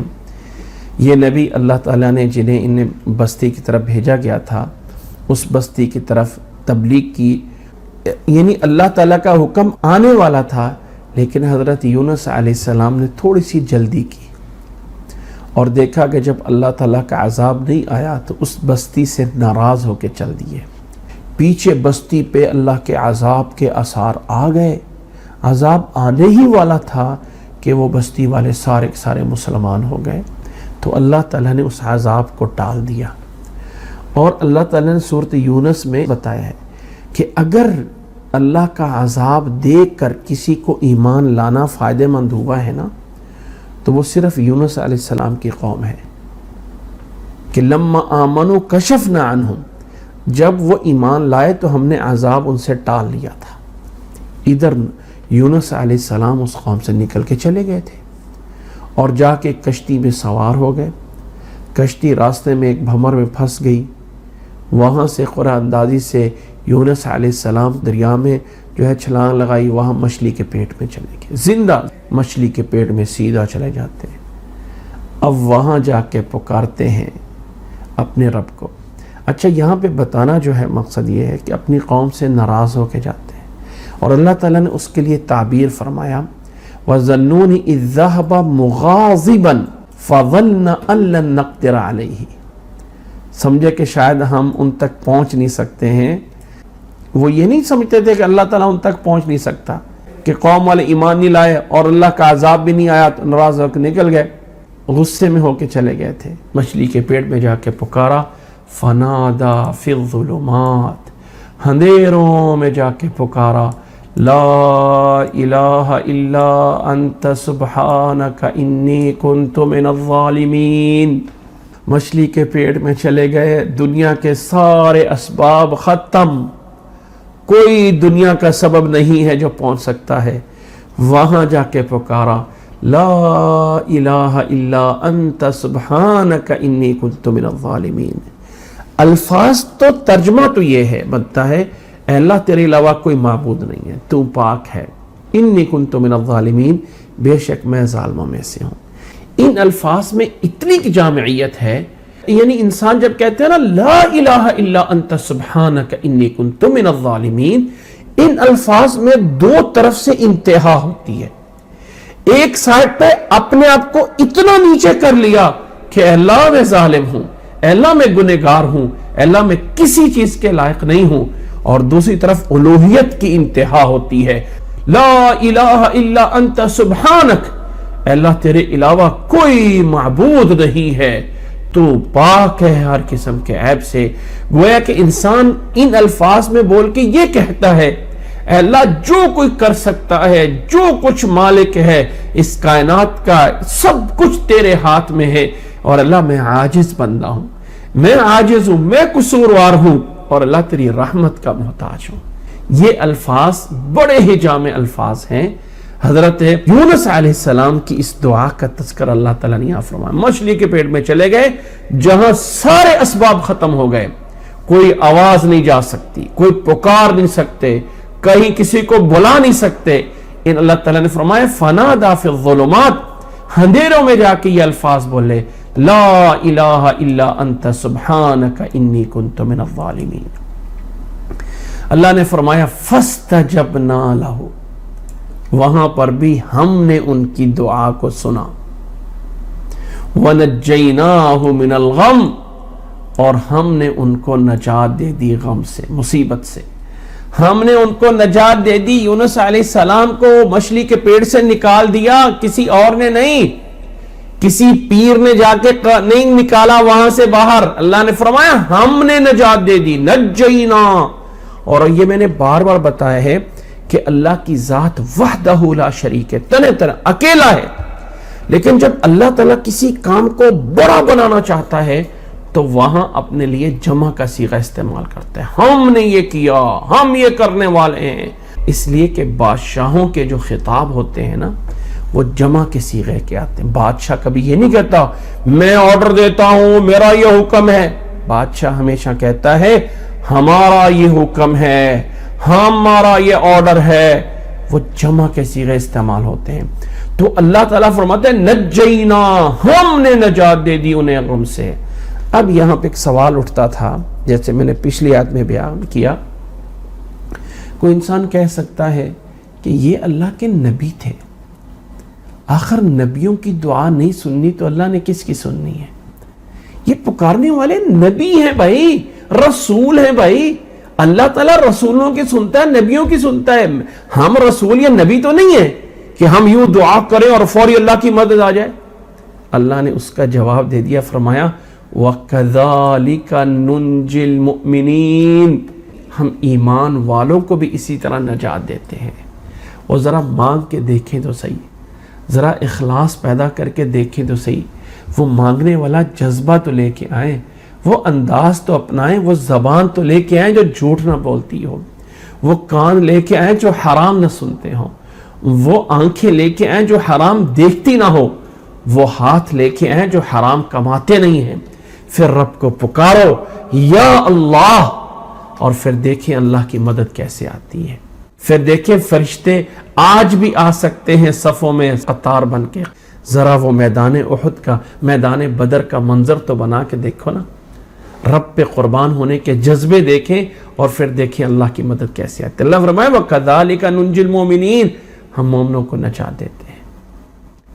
اب یہاں پہ آگے جانے سے پہلے میں چھوٹا سا پوائنٹ بتا دیتا ہوں۔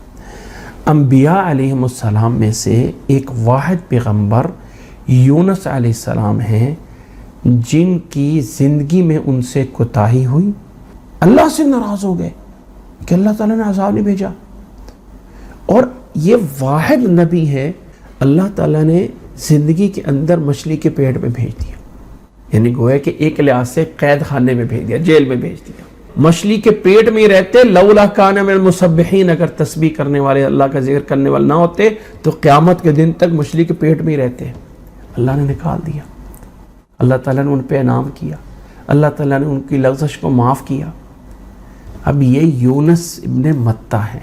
یہاں پہ میں ان لوگوں کو یہ بات بتانا چاہتا ہوں کہ محمد صلی اللہ علیہ وسلم کی شان بیان کرتے ہوئے باقی انبیاء کو نیچے کر دیتے ہیں۔ دیکھو جی ہمارا قرآن تو یہ تھا، موسیٰ کے پاس تو یہ نہیں تھا، موسیٰ کے دور میں تو یہ نہیں ہوا تھا، ہمارے نبی کو یہ ہو گیا تھا، عیسیٰ کے دور میں یہ نہیں تھا، ہمارے نبی کا یہ ہو گیا تھا، ابراہیم میں یہ نہیں تھا، ہمارے نبی میں یہ ہو گیا تھا۔ نبی صلی اللہ علیہ وسلم نے اس پیغمبر کا نام لے کے بتایا تھا، لوگوں مجھے یونس ابن متہ پہ بھی فضیلت نہیں دینی ہے۔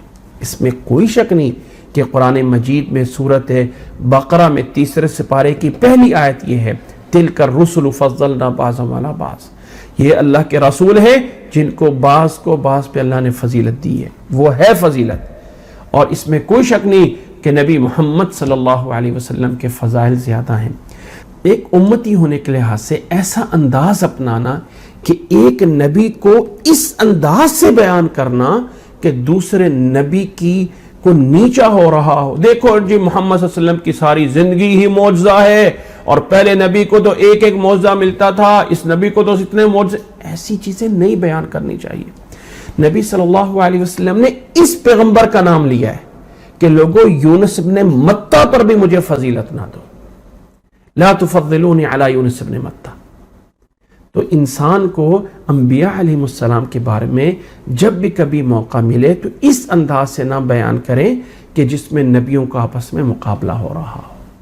اور دوسری بات یہ ہے کہ ایک اندازے سے کے مطابق یونس علیہ السلام مچھلی کے پیٹ میں کتنے دن رہے تھے اللہ عالم، کوئی ذکر نہیں ہے کہ کہیں کسی معتبر روایت میں کہ یونس علیہ السلام مچھلی کے پیٹ میں کتنی دیر رہے۔ بہرحال جو پوائنٹ ہے، جو مین پوائنٹ جس کو اللہ تعالیٰ نے ان آیات میں بار بار بول رہا ہوں کہ اللہ تعالیٰ نے ان آیات میں جو پوائنٹ ہائی لائٹ کیا ہے وہ یہ ہے کہ فلاں نبی نے پکارا، ہم نے ان کی پکار کو سنا، فلاں نبی نے پکارا، ہم نے ان کی پکار کو پورا کیا، ہم نے نجات دے دی، اللہ تعالیٰ نے سب کو فرمایا۔ اور یہاں پر پھر اس کے بعد اگلے نبی کا ذکر کیا، وہ زکریا علیہ السلام کو بھی یاد کریں۔ اذ نادا ربہ، جب انہوں نے اپنے رب کو پکارا اور کہا رب لا تذرنی فردا، ربی اے میرے رب لا تذرنی فردا، اے اللہ مجھے اکیلا نہ چھوڑ، میرا کی اولاد دے دے مجھے، تو سب کچھ دے سکتا ہے نا۔ وہ سورت مریم کے شروع میں ہم نے پڑھا ہے نا، لم اکن بدعائک رب شقیہ، اللہ تیری دعا سے میں، تیری اس دین سے میں کوئی نا امید نہیں ہوں، تو سب کچھ کر سکتا ہے۔ تو رب سے دعا کرتے ہیں رب لا تذرنی فردا وانت خیر الوارثین، اور تو ہے جو سب سے بہتر وارث بنانے والا ہے، اے اللہ تو دے سکتا ہے۔ بیوی بانجھ پن ہے، بڑھاپا ہے، لیکن پھر بھی کہا کہ اللہ میں تیری دعا سے مایوس نہیں ہوں۔ اللہ نے فرمایا فاستجبنا لہو، ہم نے ان کی دعا کو سنا، وَوَهَبْنَا لَهُ یحییٰ، ہم نے انہیں بیٹا یحییٰ دیا، یحییٰ علیہ السلام، وَأَصْلَحْنَا لَهُ زَوْجَهُ، ان کی بیوی کے بانجھ پن کو بھی، ان کی بیوی کو بھی صحیح کر دیا۔ اب یہاں سے وہ اگلا پوائنٹ ہے جو ان تمام چیزوں کا خلاصہ ہے، نوٹ کریں اس بات کو۔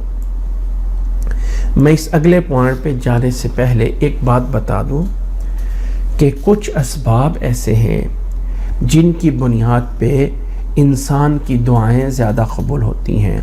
کچھ اسباب حدیث میں بھی موجود ہیں، اور قرآن مجید میں اللہ تعالیٰ نے سورۃ انبیاء کی آیت نمبر 90 میں اللہ تعالیٰ نے انبیاء علیہم السلام کے واقع بیان کیے، ابراہیم علیہ السلام، لوط علیہ السلام، اسحاق علیہ السلام، یعقوب علیہ السلام اور لوط علیہ السلام، اور پھر اللہ تعالیٰ نوح علیہ السلام اور اسماعیل علیہ السلام، ادریس علیہ السلام، حضرت ایوب علیہ السلام، حضرت یونس علیہ السلام، حضرت زکریا علیہ السلام۔ ان تمام انبیاء میں اللہ تعالیٰ نے ایک بات کو اس طرح بیان فرمایا ہے کہ ان نبیوں نے ہمیں پکارا، ہم نے ان کی دعا کو سنا، اور اللہ تعالیٰ نے یونس علیہ السلام کے اس میں یہ بھی بیان دے دیا، وَكَذَلِكَ نُنْجِي الْمُؤْمِنِينَ، اس طرح مومنوں کو بھی نجات دیتے ہیں۔ اب اس کے سبب ہیں، وہ کون سی وجوہات ہیں ان کی دعاؤں کی قبولیت کی، وہ کیوں قبول ہوتی تھی دعائیں ان کی، کیا وہ نبی ہونے کی وجہ سے تھی؟ فرمایا وہ یہ ہے، إِنَّهُمْ كَانُوا يُسَارِعُونَ فِي الْخَيْرَاتِ وَيَدْعُونَنَا رَغَبًا وَرَهَبًا وَكَانُوا لَنَا خَاشِعِينَ۔ وہ لوگوں، وہ تین باتیں تھیں ان نبیوں میں۔ پہلی بات، إِنَّهُمْ كَانُوا يُسَارِعُونَ فِي الْخَيْرَاتِ، وہ لوگ نیکیوں میں جلدی کرنے والے ہوتے تھے، نیکی میں دیر نہیں کرنی ہے۔ جب کسی اچھے کام کی آواز لگائی، لبیک، پہلے اٹھ کے بھاگے۔ اذان کی آواز آئی، پھر یہ نہیں ہے کہ چلو یار ابھی پڑھ لیتا ہوں، ٹھہر جاؤ جی، ابھی تو 5 منٹ پڑھے نا، ابھی 10 منٹ تو پڑھے ہے نا، ابھی یہ تو پڑھا ہے نا۔ نہیں، انہم یسارعون فی الخیرات، دعا کی قبولیت اللہ نے نبیوں کا نام لے کے فرمایا، ہم نے سب کی دعائیں اس لیے نہیں سنی کہ وہ نبی تھے، اس دعاؤں کو اس لیے سن رہے ہیں کہ وہ لوگ باقی کاموں میں، نیکیوں میں جلدی کر، جہاں بھی نیکی کا پتہ چلا وہاں ہو رہی نیکی، سب سے پہلے مجھے لکھو جی، میں ہوں، لائن میں آگے لگے۔ کچھ لوگ اللہ کے نبی صلی اللہ علیہ وسلم کے پاس ایسے آگئے کہ جن کے لباس ایسے تھے کہ جیسے ان کے جسموں پہ کوئی لباس ہی نہیں ہے۔ ان کے لیے نبی صلی اللہ علیہ وسلم نے تھوڑا سا تعاون یا ہیلپ کا یا مساعدہ کا لوگوں سے مانگا، ان کو کچھ دینا چاہیے۔ ایک آدمی آیا، گٹھی سی بھری ہوئی ہے، بڑی مشکل سے اس کو اٹھا کے لا رہا ہے، سب سے پہلے لا کے رکھ دیا، سب سے پہلے۔ اس کو دیکھتے دیکھتے سارے لوگ آنے شروع ہو گئے۔ تو اللہ کے نبی صلی اللہ علیہ وسلم نے وہاں پہ فرمایا تھا، من سن سنۃ حسنۃ فلہ اجرها واجر من عمل بها، جس انسان نے کوئی اچھا کام کیا اور اس کی وجہ سے دوسرے لوگ بھی اس اچھے کام کو کرتے ہیں، تو اس کو اپنے نیک عمل کا بھی ثواب اور دوسروں کے نیک عمل کا بھی اس کو ثواب مل رہا ہوتا ہے۔ یہ حدیث اس جگہ پہ بولی گئی تھی۔ تو بتانا مقصد یہ ہے کہ نیکی کے کام میں جلدی کرنے والے، یہ پہلی صفت ہے، انہم کانوا یسارعون فی الخیرات۔ اور دوسری صفت، وَيَدْعُونَنَا رَغَبًا وَرَهَبًا، اللہ تعالیٰ سے اس طرح مانگتے ہیں کہ رغبت اور خوف کے ساتھ۔ ہماری دعائیں پتہ کیا ہے؟ ہماری دعائیں بن گئی ہیں جیسے کوئی آرٹیفیشل سی چیز ہوتی ہے نا، بس ایسی آنکھیں بند ہیں، ربنا آتنا فی الدنیا حسنہ، اس طرح کی یہ کیا چیزیں؟ کسی افسر کے، کسی بڑے کے آفس میں جائیں، ایک درخواست لے کے، اور درخواست اس کے ٹیبل پہ رکھ کے اپنا منہ ادھر کر کے کھڑے ہو جائے اور کہو جی یہ پکڑ لو، یہ پکڑ لو، وہ تھپڑ لگا کے باہر نکال دے گا کہ تم مجھ سے لینے کے لیے آئے ہو اپنی درخواست لے کے، اور دیکھ کہاں رہے ہو؟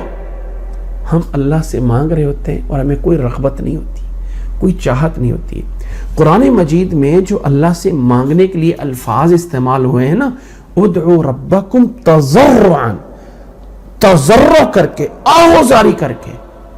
عربی میں جس جانور کا دودھ نکالا جاتا ہے نا اس کے تھن کو عربی میں ذرع کہتے ہیں، اور جب دودھ نکالنا ہوتا ہے نا تو اس کا گائے کا یا بھینس کے بچے کو پہلے چھوڑا جاتا ہے. عموماً نیچرل طریقہ یہی ہے کہ بچے کو چھوڑا جاتا ہے تو بچہ دوڑ کر اپنی ماں کی طرف جاتا ہے، تو وہ دوڑ کر ماں کے اس تھن سے دودھ لینا، اس کو عربی میں تضرع بولا جاتا ہے. اللہ سے اس طرف سے مانگو، اللہ تیرے علاوہ کوئی نہیں جو دے گا، اللہ تو نہیں دے گا تو میں کہاں جاؤں گا، اللہ تو میرا رب ہے، اللہ تو میرا پالنے والا ہے، تو میرا پالنہار ہے، اللہ تیرے در کے علاوہ کوئی ایسا در نہیں ہے جہاں میں جا کے اپنی جبین کو جھکا سکوں، اے اللہ میں تیرا بندہ ہوں. اس طرح مانگنا ہے کہ جیسے ایک بچہ ماں سے دودھ مانگتا ہے کہ اللہ تو نے نہیں دیا تو میں کہاں جاؤں. ایک ہے رغبت اور دوسرا مانگنے میں تھا رہبن، رب کا خوف بھی ہے. اے اللہ میں ڈرتا ہوں، تو نے نہیں دیا تو میں کہاں جاؤں گا، اللہ میں تیری عذاب سے ڈرتا بھی ہوں. ایمان جس کا نام ہے نا ایمان، یہ خوف اور رجا کے درمیان میں ایک طرف امید بھی رب کی رحمت سے ہے. حضرت عمر رضی اللہ تعالیٰ عنہ کا ایک قول بڑا معروف ہے کہ اگر قیامت والے دن یہ فیصلہ ہو جائے نا سارے کے سارے لوگ جہنم میں جا رہے ہیں سوائے ایک کے، تو کہتے ہیں مجھے رب کی رحمت سے امید اتنی ہے کہ وہ شاید جانے والا جنت میں اکیلا ہوں گا. دوسری طرف اگر یہ فیصلہ ہو نا سارے لوگ جنت میں جا رہے ہیں، ایک انسان جہنم میں جا رہا ہے، تو کہنے لگے مجھے رب سے ڈر بھی اتنا ہے کہ کہیں وہ جہنم میں اکیلا جانے والا میں ہی نہ ہوں. تو اللہ تعالیٰ سے فرمایا یدعوننا رغبا ورہبا، اللہ تعالیٰ سے وہ مانگتے تھے رغبت اور خوف کے ساتھ، بے نیازی سے نہیں. اللہ نے دینا تو دے دو، نہیں دینا تو نہ صحیح، ہمارا انداز یہ ہوتا ہے. اور پھر خود نہیں مانگنا، پیچھے لگنا، مولوی صاحب آپ دعا نہیں کرتے ہو، آپ ہمارے لیے دعا نہیں کرتے ہو، آپ ہمارے لیے دعا کرو. بھئی آپ کو اللہ نے زبان نہیں دی ہے. اللہ سے مانگنا ہوتا ہے علیحدہ، تنہائی میں خفیہ، وہ اللہ تعالیٰ زیادہ سنتا ہے. لوگوں میں بیٹھ کے ہاتھ اٹھا کر مانگنے اللہ تعالیٰ کو زیادہ پسندیدہ نہیں ہے. تنہائی میں جا کے مانگے، اور جو درد آپ کو ہے نا وہ مجھے یا دوسرے کو نہیں ہے. جس درد سے آپ اپنی وجہ اللہ کے آگے رکھ سکتے ہیں کوئی دوسرا نہیں رکھ سکتا ہے. رات کو اٹھ کے رب کے ساتھ علیحدگی میں تنہائی میں، اللہ تجھے پتا ہے نا فلاں جگہ پہ میں اور کچھ نہیں کر سکوں گا، اللہ میرے پاس کوئی دوسرا ذریعہ نہیں ہے، اللہ تجھ سے مانگتا ہوں مجھے دے دے، اللہ تو مجھے دینے والا. رغبت اور خوف. اور تیسری وجہ نوٹ کریں، تیسرا سبب دعا کی قبولیت کا اس آیت میں، وَكَانُوا لَنَا خَاشِعِينَ، وہ لوگ ہمارے سامنے عاجزی جھکنے والے تھے، خشوع کرنے والے، ڈرنے والے، اس لیے ہم نے ان کی دعائیں سنی. یہ نہیں ہے کہ تکبر کریں، کون ہوتا ہے میری بات کا نہ ماننے والا، کوئی ہے جو میرا مقابلہ کر سکے، نہیں. عاجز. جب درخت کو پھل لگتا ہے نا تو اس کی شاخیں جھک جاتی ہیں. جب انسان کو بڑا بننا ہے نا، جتنا انسان بڑا بنتا جائے اتنا انسان کو جھکتے جانا چاہیے. جتنا رب کے احسانات بڑھتے جائیں انسان کو اتنا جو ہے وہ چھوٹا ہوتے جانا چاہیے. من تواضع للہ رفعہ اللہ، جو اللہ کی خاطر جھک جاتا ہے اللہ اس کو بلند کر دیتا ہے. یہ تین اسباب ہیں دعاؤں کی قبولیت کے. اللہ نے نبیوں کی دعاؤں کی قبولیت کے تین چیزیں بتائی ہیں اور فرمایا ہم مومن بندوں کی بھی نجات دیتے ہیں بشرط یہ کہ تین چیزیں پیدا کریں. نمبر ایک انہم کانوا یسارعون فی الخیرات، نمبر دو ویدعوننا رغبا ورہبا، نمبر تین وکانوا لنا خاشعین، اور یہ لوگ ہمارے سامنے عاجزی اور انکساری کرنے والے تھے. اللہ ہمیں اس طرح مانگنے کی توفیق عطا فرمائے. اس کے بعد آگے اللہ تعالیٰ نے پھر مریم علیہ السلام کا بھی تھوڑا سا واقعہ بیان فرمایا، اشارہ اسی طرف، اور فرمایا واللتی احصنت فرجہا فنفخنا فیہا من روحنا وجعلناہا وابنہا آیۃ للعالمین. اسی طرح نبیوں میں وہ بھی اللہ تعالیٰ کے نیک بندوں میں سے تھی احسنت فرجہا، جس نے اپنی شرمگاہ کی حفاظت کی، حضرت مریم علیہ السلام. فنفخنا فیہا من روحنا، ہم نے اپنی روح ان میں پھونکی تھی، جو اللہ نے کلمہ کن کہہ کے حضرت عیسیٰ علیہ السلام کو پیدا فرمایا، ہم نے اپنی روح ان میں پھونکی تھی. وجعلناہا وابنہا آیۃ للعالمین، ہم نے انہیں بھی اور ان کے بیٹے عیسیٰ علیہ السلام کو بھی تمام لوگوں کے لیے ایک نشانی بنایا کہ اللہ تعالیٰ نے بغیر باپ کے جو ہے وہ اولاد پیدا کر دی ہے، بغیر باپ کے جو ہے وہ حاملہ ہوئی ہیں، اور عیسیٰ علیہ السلام اللہ تعالیٰ بغیر باپ کے پیدا ہوئے ہیں۔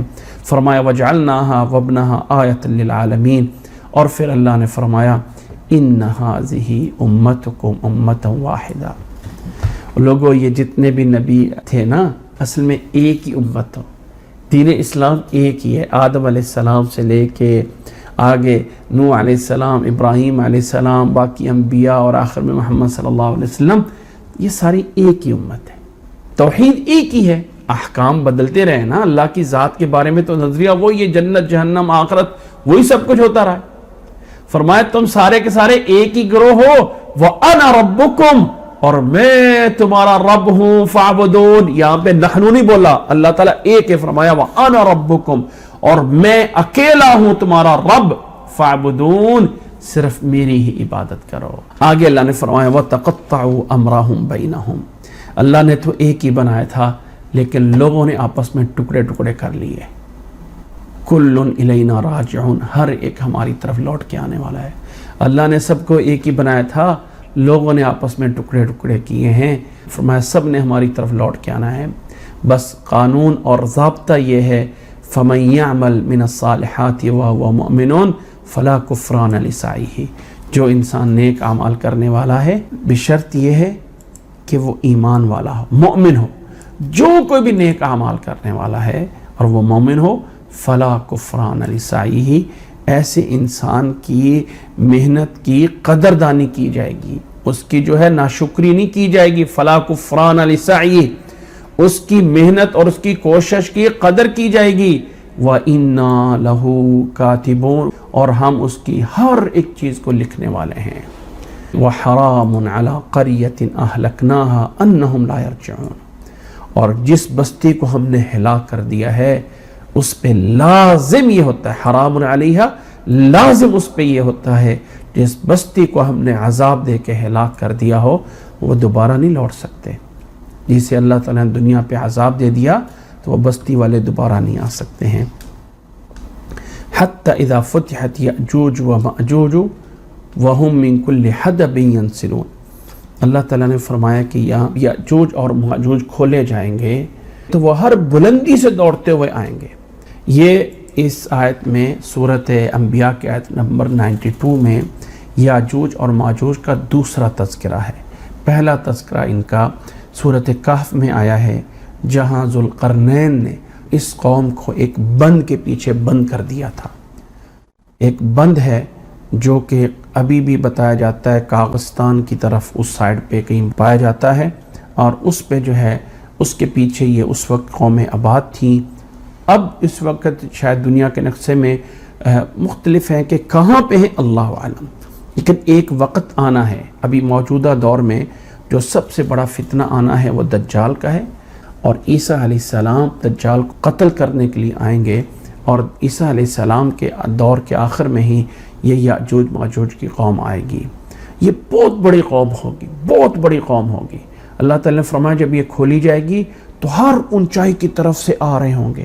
لوگوں نے اس اونچائی سے معنی لیتے ہوئے یہ بھی کہا ہے یہ جو پیچھے قومیں ہیں یورپ کی طرف سے، انہوں نے سب نے اکٹھے ہو جانا ہے اور یہی یاجوج ماجوج بن کے آنی ہے، جیسے کہ پہلے تاریخ میں جو ہے ایک استعماری طاقتیں آئیں، برطانیہ جو ہے وہ پورے ایشیا پہ چھا گیا، جو فرانس ہے وہ پورے کے پورے افریقہ پہ جا کے حکومت کر لی، اور اب یہ واپس سمٹ گئے ہیں اور اب جو ہے وہاں بیٹھ کر حکومتیں کر رہے ہیں باقی ملکوں پہ، اور پھر ایک دور آنا ہے کہ دوبارہ آ کے معاملے ہونا، لیکن یہ لازم نہیں ہے۔ جو بھی ہے برل یاجوج ماجوج کی قوم ایک الگ قوم ہے جس کے بارے میں اللہ نے فرمایا جب اسے کھولا جائے گا، اور حدیث ہم نے سنی تھی کہ جب ذوالقرنین نے انہیں بند کر دیا ہے تو بخاری میں روایت موجود ہے کہ وہ جو دیوار بنائی گئی ہے اس کو یہ لوگ چاٹتے رہتے ہیں۔ جب شام ہوتی تو کہتے ہیں صبح آ کے اس کو جو ہے وہ باقی کو چاٹ لیں گے، صبح آتے ہیں تو پھر وہ دیوار پوری ہو گئی ہوگی۔ ایک دن آئے گا جس دن کہیں گے انشاءاللہ صبح آ کے اس کو ختم کر دیں گے، تو اس دن وہ دیوار اتنی ہی رہے گی، اور صبح آئیں گے تو اس کو چاڑتے چاڑتے پھر یہ قوم نکل آئے گی اور پھر پوری زمین پہ یہ تباہی مچائے گی۔ اللہ نے فرمایا جب یہ کھولی جائے گی تو من کل حدب ینسلون، ہر اونچائی سے جو ہے وہ اتر رہے ہوں گے۔ اور پھر اللہ نے فرمایا وَاقْتَرَبَ الْوَعْدُ الْحَقِّ، قیامت کا وہ وعدہ جو ہے، وہ حق کا وعدہ، وہ قریب آ چکا ہے۔ فَإِذَا هِيَ شَاخِصَةٌ أَبْصَارُ الَّذِينَ كَفَرُوا، جب وہ قیامت آئے گی تو کافروں کی نظریں، نگاہیں پھٹی کی پھٹی رہ جائیں گی۔ شاخصہ، نگاہیں پھٹ جانا، پھٹے ہوئے دیکھتے رہنا، اس طرح رہ جائیں گی۔ اور کافر کہیں گے یا ویلنا قد کننا فی غفلت من ھذا، ہائے افسوس ہم کتنی غفلت میں پڑے تھے، بل کننا ظالمین، بلکہ ہم ظالم تھے۔ اللہ تعالیٰ نے فرمایا انکم وما تعبدون من دون اللہ حسب جہنم، تم کافرو، تم اور جن چیزوں کی تم اللہ کے علاوہ پوچھتے ہو، یہاں پہ ماں آیا ہے، ماں، من نہیں آیا، اور ماں جو ہے نا ایک ہوتا ہے انسان، اس کے لیے عربی میں لفظ عاقل استعمال ہوتا ہے، اس کے لفظ من استعمال ہوتا ہے، اور ایک ہے ماں، میم الف ماں، یہ جو ہے یہ غیر عاقل کے لیے، یعنی ان تمام چیزوں کے لیے یہ استعمال ہوتا ہے جن میں عقل نہیں ہوتی، یعنی انسان کے علاوہ باقی چیزیں۔ تو اللہ تعالیٰ نے فرمایا کہ جو انسان کے علاوہ باقی چیزیں جو تمہارے بت ہیں، جو مجسمے، اس لیے کہ حضرت عزیر علیہ السلام کو بھی لوگوں نے پوجا، حضرت عیسیٰ علیہ السلام کو بھی لوگوں نے معبود بنایا، تو یہ نیک لوگ تو جہنم میں نہیں نہ جائیں گے۔ جن لوگوں نے اللہ کے علاوہ دوسری چیزوں کو پوجا ہے نا، اللہ نے فرمایا تم اور تمہارے یہ معبود باطلہ جہنم کا ایندھن بنیں گے۔ انک وما تعبدون من دون اللہ حسب جہنم، یہ سب جہنم کا ایندھن ہوں گے، انتم لہا واردون، تم سب اس کے اوپر سے گزرنے والے ہو۔ لو کان ہؤلاء آلہۃ ما وردوا، اگر یہ معبود ہوتے اللہ کے ساتھ تو کبھی جہنم کے اوپر نہ جاتے۔ وَكُلٌّ فِيهَا خَالِدُونَ، یہ سب اس میں ہمیشہ ہمیشہ رہنے والے ہوں گے۔ لَهُمْ فِيهَا زَفِيرٌ وَهُمْ فِيهَا لَا يَسْمَعُونَ، وہاں ان کے لیے جو ہے وہاں چلا رہے ہوں گے، زفیر چلانا ہے، وہاں کچھ بھی یہ نہیں سن سکیں گے، وہاں کچھ انہیں سنائی نہیں دے گا، کوئی ان کی بات نہیں سنے گا، کوئی یہاں پہ نہ خود سنے گا نہ کسی اور، وہاں یہ چیخ رہے ہوں گے اس جہنم میں۔ ان الذین سبقت لهم منا الحسنى اولئک عنها مبعدون، اللہ نے فرمایا بے شک جن لوگوں کے لیے ہماری طرف سے نیکی، منا الحسنى، ہماری طرف سے نیکی انہیں ملی، جو نیک اعمال کرتے رہے اور ان کے لیے ہماری طرف سے اچھائی ہے، اولئک عنها مبعدون، انہی لوگوں کو جہنم سے دور رکھا جائے گا۔ لا يسمعون حسیسها، یہ لوگ جو نیک لوگ ہوں گے جنت میں جائیں گے تو اس جہنم کی آہٹ بھی نہیں سنیں گے۔ وَهُمْ فِي مَشْتَهَتْ أَنفُسُهُمْ خَالِدُونَ، اور وہ اپنی من مانی کی چیزوں میں جو کچھ انہیں چاہیے ہوگا اس میں ہمیشہ ہمیشہ رہنے والے ہوں گے۔ لا يحزنهم الفزع الأكبر، وہ جو بڑی گھبراہٹ ہے، جو قیامت قائم ہونے کی بڑی گھبراہٹ ہے نا، اللہ تعالیٰ اپنے نیک بندوں کو اس سے بھی محفوظ فرمائے گا۔ جب سور پھونکا جائے گا لوگوں کے کلیجے پھٹ جائیں گے، اس سے پہلے پہلے اللہ تعالیٰ اپنے نیک بندوں کو اٹھا لے گا، اور جب زمین پہ صرف شرائر اور برے لوگ رہ جائیں گے تب قیامت قائم ہونی ہے۔ تو اللہ نے فرمایا وہ جو فزع الاکبر ہے، جو بہت بڑی گھبراہٹ ہے، اس پہ ان کو بھی کچھ نہیں ہوگا۔ وَتَتَلَقَّاهُمُ الْمَلَائِكَةُ، اور فرشتے نیک لوگوں سے ملیں گے اور انہیں کہیں گے ہذا یومکم الذی کنتم توعدون، یہ ہے وہ دن جس کا تم سے وعدہ کیا جاتا تھا۔ اور اللہ نے فرمایا کہ وہ دن ایسا ہوگا یوم نطوی السماء کطی السجل للکتب، اللہ نے فرمایا جب قیامت قائم ہونی ہے نا، زمین آسمان کو ہم اس طرح کر کے جو ہے وہ لپیٹ دیں گے، جس طرح کے عموماً اردو میں تو بتایا جاتا ہے کہ تومار میں جیسے اوراق لپیٹے جاتے ہیں، مطلب یہ کہ جیسے فائل ہوتی ہے نا، ایک فائل جیسے کوئی کتاب ہے اور یوں کھلی ہوئی ہے اور یوں اس کو کھول کے رکھا ہوا ہے اور پھر انسان اس کو یوں بند کر دیتا ہے، یوں بند کر کے رکھ دیتا ہے، تو اللہ تعالیٰ نے فرمایا یوم نطوی السماء کطی السجل للکتب، جیسے وہ ایک فائل اور کہ کاغذوں کو یوں لپیٹ دیتے ہیں، اللہ تعالیٰ آسمان کو یوں لپیٹ دے گا۔ اس سے یوں بھی محسوس ہوتا ہے کہ یہ جو آسمان دنیا ہے، جو پہلا آسمان ہے، اور اس کے اندر جو ہمارا یہ نظام شمسی ہے، اس کو اللہ تعالیٰ یوں سمیٹے گا، اور فرمایا کما بدأنا اول خلق نعید، جس طرح ہم نے شروع میں انسان کو پیدا کیا ہم واپس اسی طرح ہر چیز کو لے جائیں گے۔ وعدن علینا، وعدن علینا، یہ وعدہ ہے ہمارے پہ، انا کننا فاعلین، بے شک ہم کرنے والے ہیں۔ اور پھر فرمایا وَلَقَدْ كَتَبْنَا فِي الزَّبُورِ مِن بَعْدِ الذِّكْرِ أَنَّ الْأَرْضَ يَرِثُهَا عِبَادِيَ الصَّالِحُونَ، ہم نے جو داؤد علیہ السلام پہ زبور عطا فرمائی تھی نا، یا اس زبور کو ہم جنرل مانے لیں تو صحیفے جتنے بھی ہم نے نازل کی ہیں یہی ہے کہ ان الارض یرثها عبادی الصالحون، میری اس زمین کے وہ لوگ وارث بننے ہیں جو نیک لوگ ہیں، اس کے نیک لوگ ہیں جو زمین کے وارث بنیں گے، یعنی باقیوں پہ اللہ کا عذاب آئے گا اور وہ لوگ اللہ کے عذاب سے بچے رہیں گے۔ ان فی ھذا، اس سب کچھ میں لبلاغا لقوم عابدین، پہنچا دینا ہے لوگوں، تمہارے تک پیغام ہے، تمہارے لیے بہت بڑا میسج اور اطلاع نامہ ہے، لقوم عابدین، ایسے لوگوں کے لیے جو عبادت کرنے والے ہیں۔ اور اے نبی صلی اللہ علیہ وسلم، ہم نے آپ کو وما ارسلناک الا رحمۃ للعالمین، ہم نے آپ کو رحمت للعالمین بنا کے بھیجا ہے۔ اے نبی صلی اللہ علیہ وسلم، یہ اللہ تعالیٰ کا بہت بڑا شکر ہے، بہت بڑا احسان ہے۔ اللہ کے نبی صلی اللہ علیہ وسلم کی رحمت ہونا یہ بھی ہے کہ جو کچھ لے کے آئے ہیں، جو کچھ نبی صلی اللہ علیہ وسلم کی ہدایات ہیں، جو کچھ آپ نے ہمیں طریقہ اور منہج اور دستور دیا ہے، اس میں رحمت ہے۔ وہ نبی صلی اللہ علیہ وسلم کا آنا، ان کے ذریعے اللہ کے قرآن کا آنا، ان کے ذریعے انسان کا انسانیت کو سیکھنا، یہ سب کچھ رحمت ہے رب کی طرف سے۔ اور فرمایا کہ آپ بتا دیجئے، کہہ دیجئے، قل انما یوحا الی، فرما دیجئے آپ، انما یوحا الی انما الہکم الہ واحد، فرمایا ان سے کہہ دیجئے انما یوحا الی، سوائے اس کے نہیں کہ میری طرف وحی کی جاتی ہے، انما الہکم الہ واحد، کہ بے شک تمہارا اس کے علاوہ اور کچھ نہیں، یقیناً یہ بات ہے کہ تمہارا معبود ایک ہی معبود ہے۔ فہل انتم مسلمون، کیا تم اس کے آگے جو ہے یعنی مسلمان ہونے والے ہو؟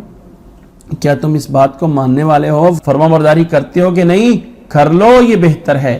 فَإِن تَوَلَّوْا، اگر پھر جائیں، فَقُلْ آذَنْتُكُمْ عَلَى سَوَاءٍ، تو انہیں بتا دے کہ میں نے تمہیں برابر طریقے سے اطلاع پہنچا دی ہے۔ وَإِنْ أَدْرِي أَقَرِيبٌ أَمْ بَعِيدٌ مَا تُوعَدُونَ، اور مجھے نہیں پتا کہ جو وعدہ ہے وہ جلد آنے والا ہے، اس میں کچھ دیر ہے یا قریب ہے، یہ اللہ کو پتا ہے، اللہ کو پتا ہے، لیکن میں تمہیں سب کچھ بتا کے جا رہا ہوں۔ إِنَّهُ يَعْلَمُ الْجَهْرَ مِنَ الْقَوْلِ، بے شک وہ ہر اونچی بات کو بھی سن رہا ہے، وَيَعْلَمُ مَا تَكْتُمُونَ، اور جو کچھ چھپاتے ہو وہ اس کو بھی سننے والا ہے۔ وَإِنْ أَدْرِي لَعَلَّهُ فِتْنَةٌ لَكُمْ وَمَتَاعٌ إِلَىٰ حِينٍ، وَإِنْ أَدْرِي، اور مجھے اس بات کا بھی علم نہیں ہے، ممکن ہے کہ یہ تمہاری آزمائش ہو اور ایک مقرر وقت تک جب فائدہ پہنچانا ہو، یعنی لَعَلَّهُ فِتْنَةٌ لَكُمْ، ابھی ایمان نہیں لا رہے ہو تو اللہ تعالیٰ تمہیں فوری آزمائش میں ڈال دے، یا تمہارے لیے کچھ دیر کے لیے رہنا ہو اور فائدہ ملنا ہو تمہیں، مجھے نہیں پتا۔ اللہ کا وعدہ قریب ہے، بعید ہے، آ کے رہے گا۔ اللہ کی لاٹھی میں اندھیر نہیں ہے، دیر تو ہو سکتی ہے لیکن اندھیر نہیں ہے، اور مجھے نہیں پتا کہ کب اللہ تعالیٰ کا عذاب آ جانا ہے، عذاب فوری آنا ہے یا تمہیں کچھ مہلت ملنی، اللہ کو پتا ہے۔ قال رب احکم بالحق، میرے رب نے یہ حکم دیا ہے انصاف کے ساتھ فیصلہ کیجئے۔ وَرَبُّنَا الرَّحْمَنُ الْمُسْتَعَانُ عَلَى مَا تَصِفُونَ، اور ہمارا رب وہ رحمان ہے، المستعان، اسی سے مدد لی جاتی ہے، عَلَى مَا تَصِفُونَ، جو کچھ تم بیان کرتے ہو، جو کہتے ہو، اللہ ہی ہمیں ہے اس سے مدد کرنے والا۔ رب کا حکم یہ ہے انصاف کرتے رہیں اور اسی رحمان کو مدد لیں، وہ رحمان ہے، ہماری مدد کرنے والا ہے۔ اللہ ہمیں سمجھنے کی اور اللہ ہمیں عمل کرنے کی توفیق عطا فرمائے۔ یہاں آ کے یہ صورت انبیاء پوری ہوتی ہے اور اس کے بعد اگلی صورت حج ہے، انشاءاللہ تعالی ہم اس کو آئندہ کلاس میں پورا کریں گے۔ اللہ سے دعا ہے کہ اللہ تعالی ہمیں یہ جو کچھ ہم نے سنا ہے اللہ تعالی ہمیں اس پہ عمل کرنے کی اور اللہ تعالی ہمیں اس کو صحیح طرح سمجھنے کی توفیق عطا فرمائے۔ جزاکم اللہ احسن الجزاء۔